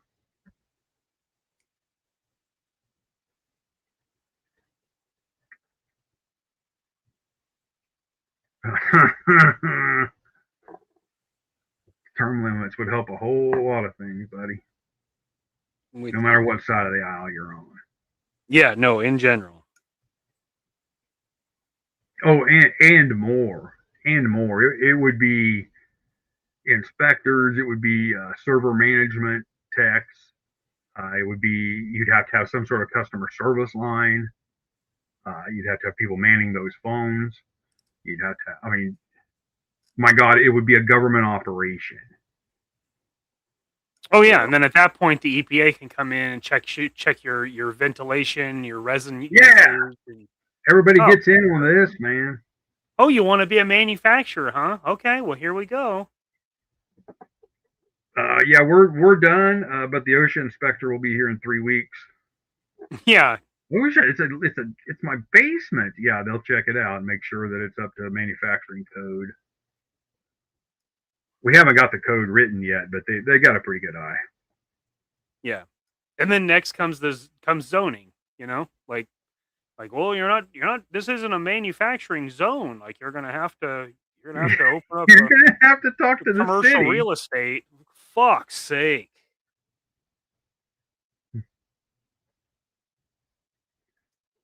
Like I say, I this is not something I would normally want to talk about, but I saw a lot of it going on this last 2 weeks, and I really was just like, okay, well, we've got some guys on our show that show up in chat that I know they're 3D print guys. I know they either buy or make 3D models. I felt like I needed to get it to our level and explain in my point of view, how that could affect us as makers. So it's not something I would normally. I don't want this show to become like What bill is John going to bitch about this week? Yeah, we're not doing that. This one is just, it's important to me because if Washington, New York, and Illinois are looking at these kind of bills, who else is? Flying under the radar, right? We always, again, conspiracy theory stuff. There's all this stuff going on in the world right now, in our world, in the United States right now, that is 24/7 news coverage of that. Like right now, in the last 2 weeks, I felt like if somebody on either side of the aisle in these situations farted, we had a press conference about it, and it like dominated uh, X and TikTok, like everybody's opinion on it. But something like this is like flying under the radar. Iran flying under the radar. Which usually tells us that's not what they want us to look at. Yeah. Yeah. And again, I am not attacking right or left here, but this is a standard thing that happens. This isn't just the administration sneaking something in. This is like every politician across the United States is like, man, everybody's looking at this stuff. I bet I could slip this guy right in under the radar, And it's not, like I say, it's not a right or left thing. It's a politician thing. Good God, Yeah. People say terrible things about lawyers, but ugh. Oh yeah. Well, I mean, that's a lot of politicians go through that. A lot of them start as that, but like yeah. So this is an experimental cheese grater. I thought that a cylindrical version would work better. Very good, very good. You're getting it, and that would have beaten the algorithm in the 1980s. Just renaming the file, and that was one of the first arguments that somebody had was like, "I'll just rename it Butterfly." Like, okay, but it's not looking at the file name. I really, it's really, especially for guys that work their own source code and are making the biggest jumps, especially in FDM. Those guys are modifying source code, and they're making the printers do things. They started making the printers do things that now become like standard features on a printer that you buy. Nobody sitting in a boardroom in corporate America was coming up with that stuff. Like, you know what we should do? No.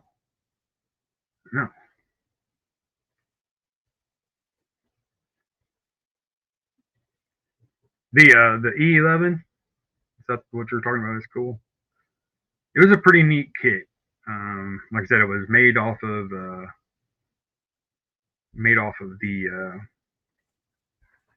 one of the original props from Star Wars.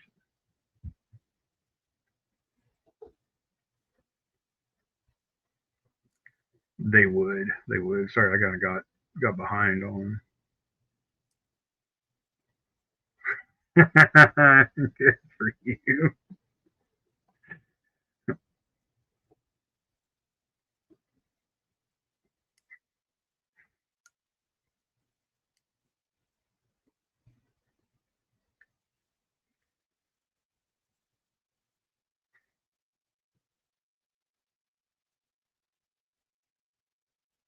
That, like I say, you open this up, right?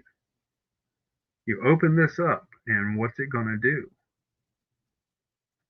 There's a lot of guys out there, a lot of people out there that are staying off of the cloud, right? And they're setting up and this not the same thing, but like a gaming server, right? Like we used to do, where you just have a local server and 4 or 5 people sitting around that could sit down and play a multiplayer game together. And it didn't have to go to any cloud or anything like that. But to do that, because all the games now bounce off the cloud. So to do that with a server, you would have to have access to the source code and make some modifications to it. Just like when some people install Windows and go through and make a bunch of modifications to stop it from sharing information.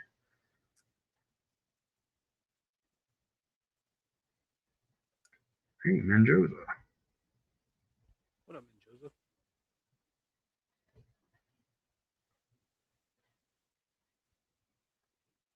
Yeah. Yep. Resins are. Hell yeah. That's what it'll be.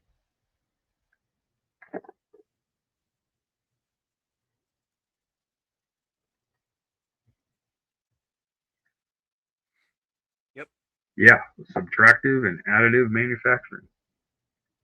Like I say, anything that takes like even if you're just cutting vinyl stencils, on a Cricut or a Silhouette, you still have to have a file to tell that thing to do that.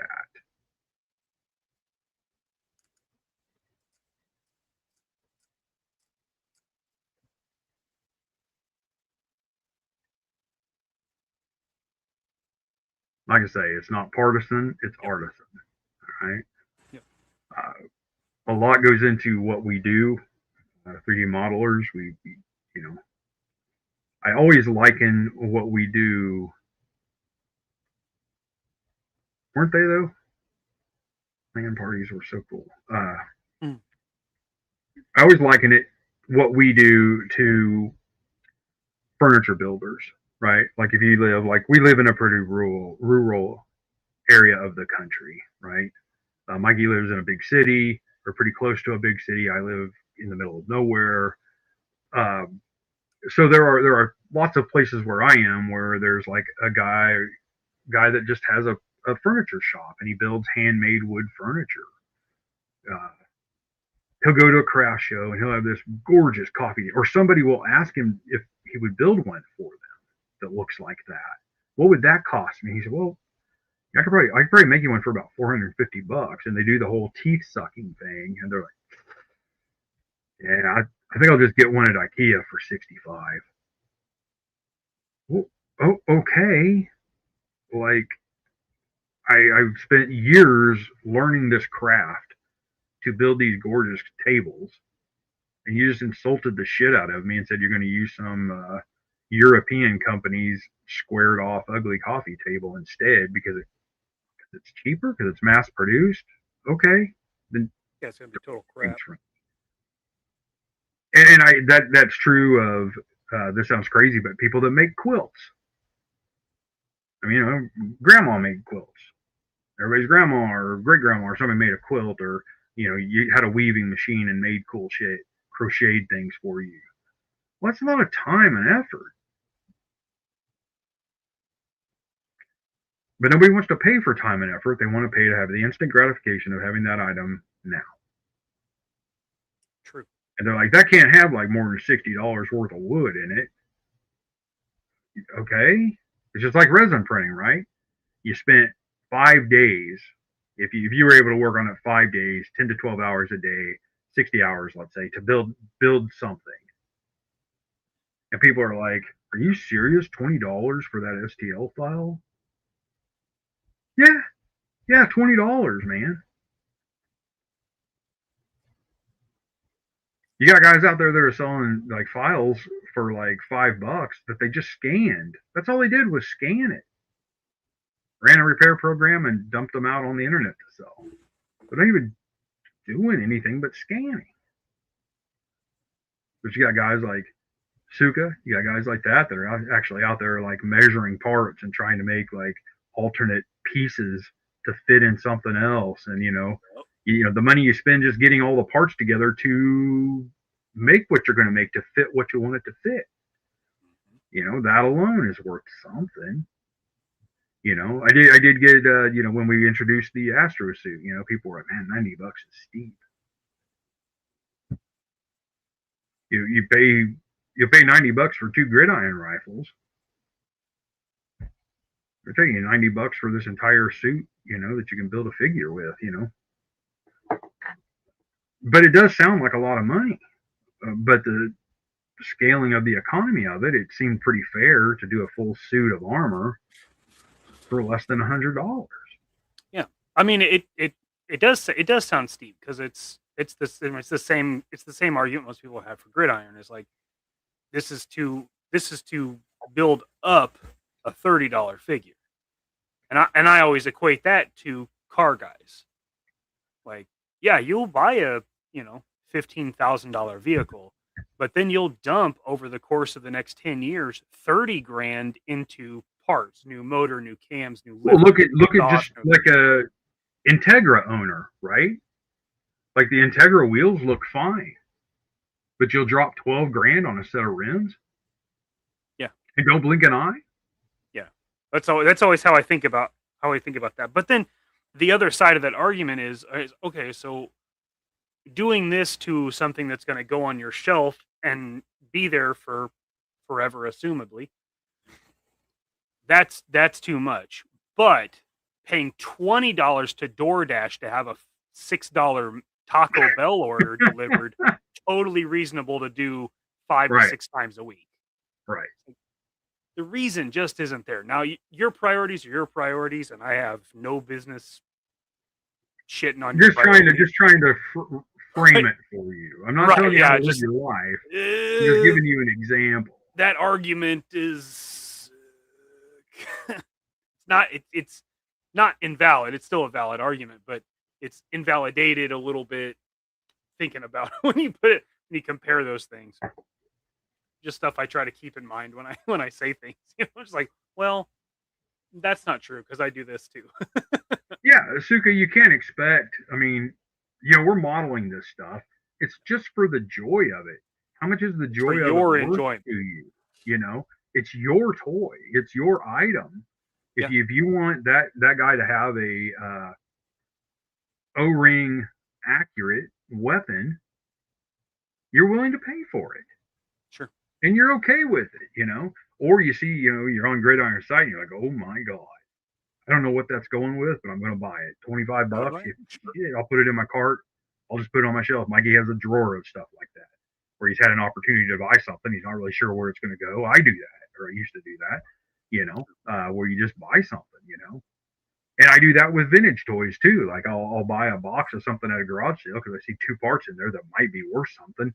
Not worth something for me to sell, but worth something to complete, like my Starbird, Like I do need that wing. Mine looks like crap. That one's a lot nicer. Yeah, I'll pay $20 for this whole box for a $6 part that I probably could have 3D printed, But I want that, I'm gonna have to have that for my Avenger because I don't think I'm gonna find the exhaust ports that I need. But on and on.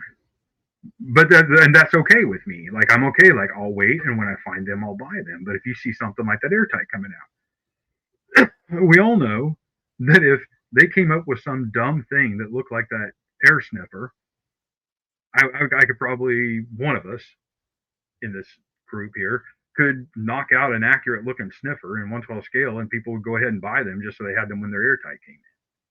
Sure. Yeah. Sure. We could probably sell 20 or 50 of them between us. You know what I mean? Like, that's predicting a market. Like people have done that for centuries. Like ours is just on a much smaller scale, 1/12 to be exact. Absolutely. I think Cooter's Garage is here. What's up, Cooter? So anyway, so that's my big rant for the day.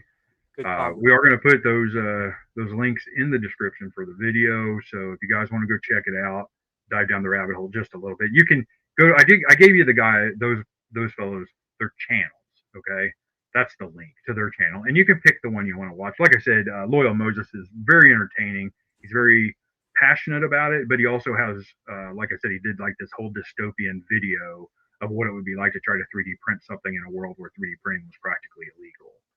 And he takes it to a dystopian level, but at the same time, it's like, okay, and it's a slippery slope argument, right? All over again. Like it really seems like you're doing the right thing here. You're trying to do the right thing, but how do we stop it once it goes over a line we didn't see coming? True. It's much easier to think something through in the beginning before you do it than to stop it once it goes into law. And Pandora doesn't really go back in the box. That's all we're asking here is that somebody please make sure that one of the guys in the room, one of the people in the room was like, oh, hold on. This could really screw 3D printer guys. This could really screw the STEM students that are using printers at their school. Oh, wait a minute. I don't know about this algorithm thing. Yep. And we can, like I was trying to get to earlier about the AI thing, we can control AI right now. But when you hand AI the keys to the kingdom, what's going to keep AI from locking us out? Yep. Just saying. I'm not saying Skynet. I'm not saying that. But I am saying that, there's a possibility. Like I say, if we let AI decide what's right and what's wrong, oh my goodness. Yep. Now we get Ultron. That's right. Create a suit of armor around the world. Which I watched that movie again the other day, and I realized that Ultron was right about everything. Oh, he's not wrong. That's not, I don't think that was ever in question. Like I don't mean to pivot here, but when Wanda gives each one of them a vision of their worst possible feature, Captain America's is peace, and that's his worst possible feature. That Really? bastard. That piece of shit. I have a feeling that is going to come up in the next movie. I think that seed was planted a long time ago. So, but that's the only one that really didn't get resolved in a way that was meaningful. It's like, yeah, I did it. I'm not going to tell you about it. It was good. That's fair. Sounds like a pretty good movie to me. Like, yeah, Captain America and Peggy's Last Dance, whatever you would call it. I don't know, but it seems like it. I just thought it was funny. Like I was watching it, and I was like, oh my god, like Ultron was right about every one of them and what their flaws were. Yeah, it's like, oh my shit. So anyway, but I Ultron is obviously not a real being. I understand that. But and that's true of the Ultron in the comics when it was created. Like that was early on saying like Isaac Asimov, right? Got the rules of robots. And all it takes is one person not making the right decision and leaving out one of those rules, Mm-hmm. If you ask AI to be for morality, how can a machine do that?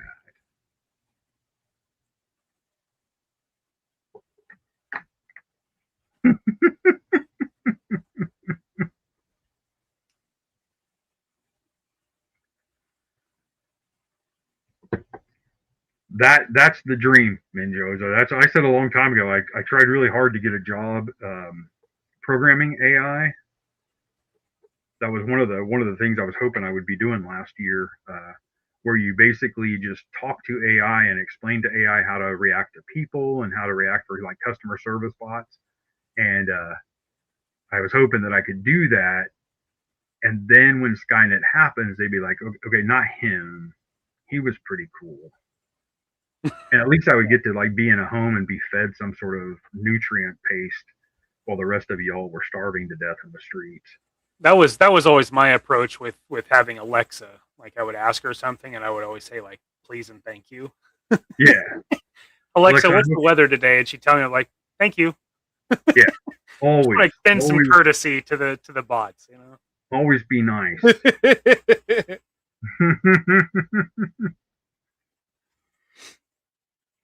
Yep.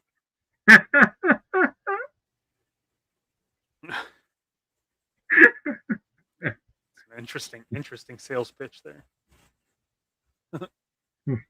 Steve, what's going to happen? Well, unfortunately, Tony's parents are going to get assassinated, but you know what? I'm going to set this one out. Let's dance, babe. You betcha. You betcha. What did happen with that? Yeah. Did it come back on, or was it shut down for the whole thing? No, it shut it down. And then once it's shut down, you can't what is it? It prevents you from recording for 24 hours. So just because, Jerk showed, pretend like the lightning in Storm's hand, like he like did like this and it caught the rifle in his hand and they shut it down. It's done it 3 times. Oh my goodness.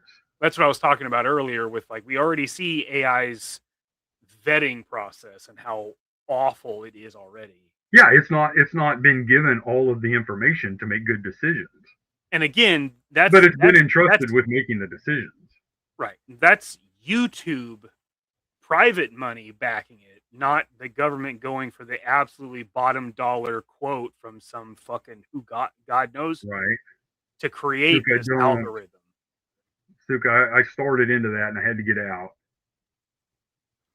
I know. Good God.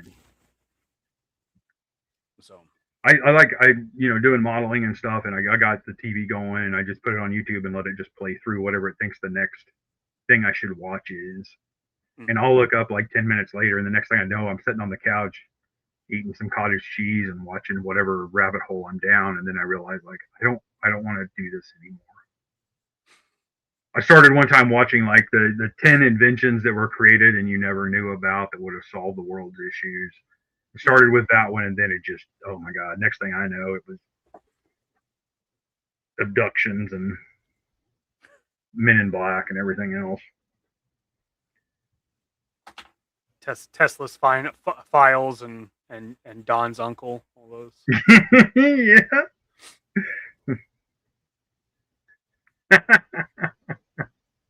For sure, Gonzo. For sure. Gonzo, I used to think that too, but then whatever it was, 2 years ago when that guy killed his wife, and he like friends and family were like, dude, something's not right here. And so the government ended up getting involved and was able to have Alexa give a full manuscript of every conversation that happened in that house for that 18-month period, and nailed him to the wall with it. That's wild. Like Alexa probably wasn't even turned. They didn't even think it was turned on, right? It's just like your phone when you're talking to and you look at Facebook and all of a sudden the first thing pops up. Mexican food sounds good, and you pop it up and hey, check out this Mexican restaurant close to you. Yeah. Like you asshole. Yeah. I ended up I unplugged her one day. I came home and it was playing music, and I was like, "What the fuck?" And I went upstairs, and like the walls in these townhomes are crazy thin. You can hear people talking on the other side of the wall, no problem. So I was like, something they said in their bathroom triggered Alexa to play music in mine. And I was like, okay, we're not doing this shit. Yeah, Mikey. If they do something crazy over there, no. I'm sure it was the neighbors that said, hey, start playing Michael Bolton's entire collection.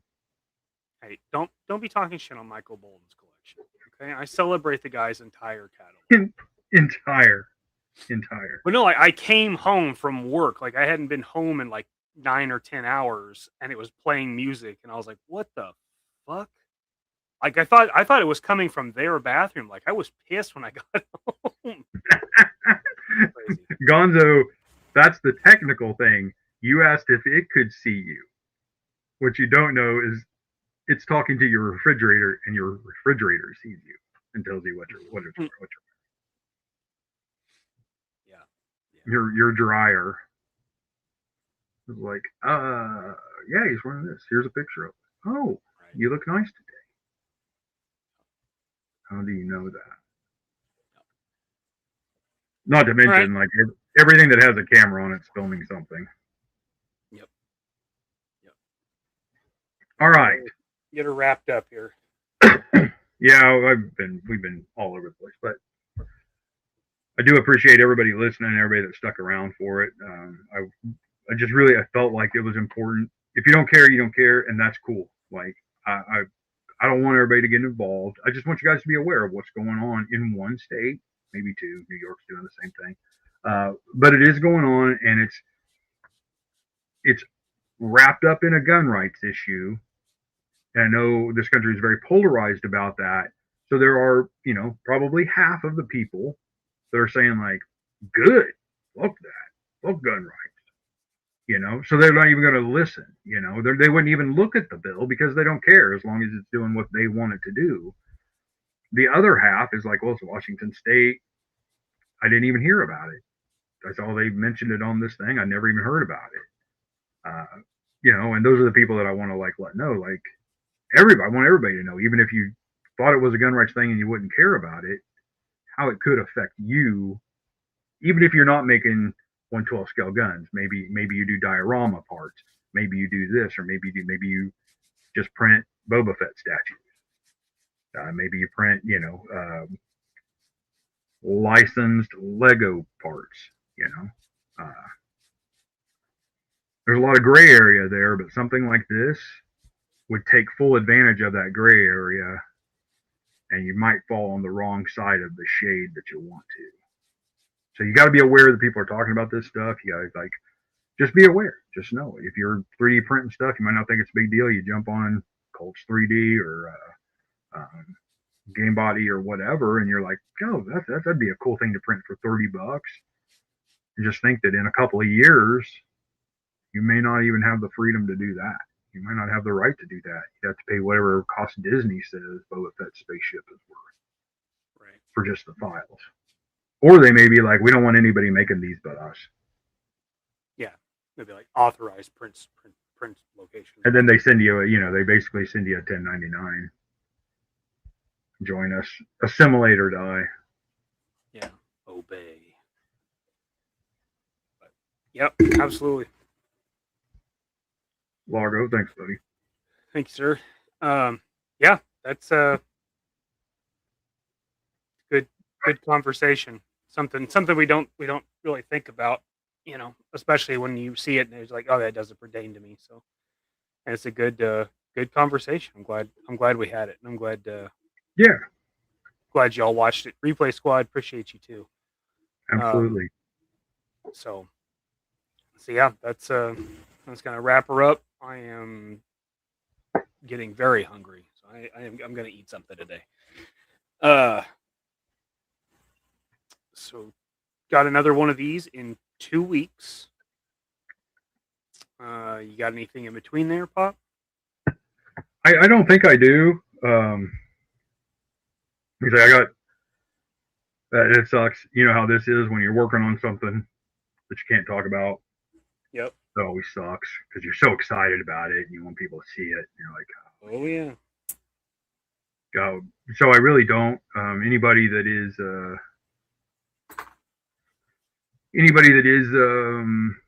like a call sign longbow backer, we had some huge updates from the factory this last week. So that'll be, I think we had a little update the other day, but next month's update should be really good. Like I say, because of everything that's happened and how long it's taken to happen, it's really hard to let yourself get too excited about it. But while that's going on, Grindstone and Longbow are working with a couple of other people and doing some other stuff that I'm very excited to be able to announce. But it's still a couple months out right now. I'm just doing 3D work for that stuff, 3D work and layouts and things like that. You got to get all that stuff done up front. So that's I'm just going to be busy with that and trying to make some money in the next 2 weeks.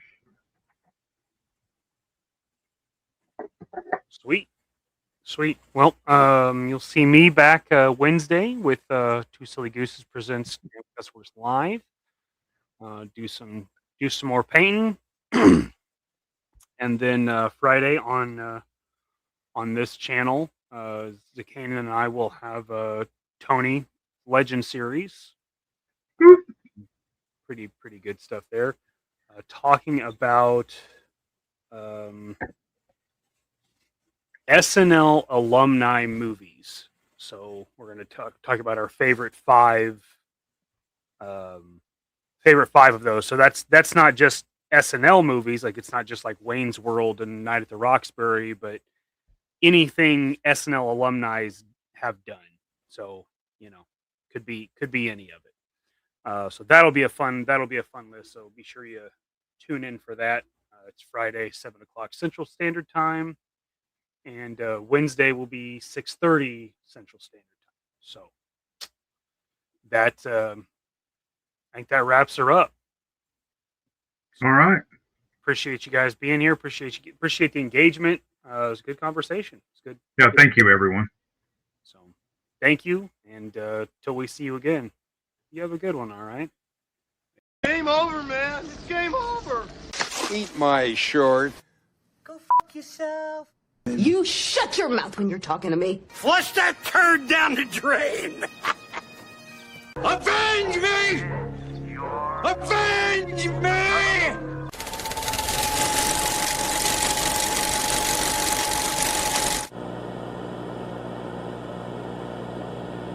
Thank you. Thank you.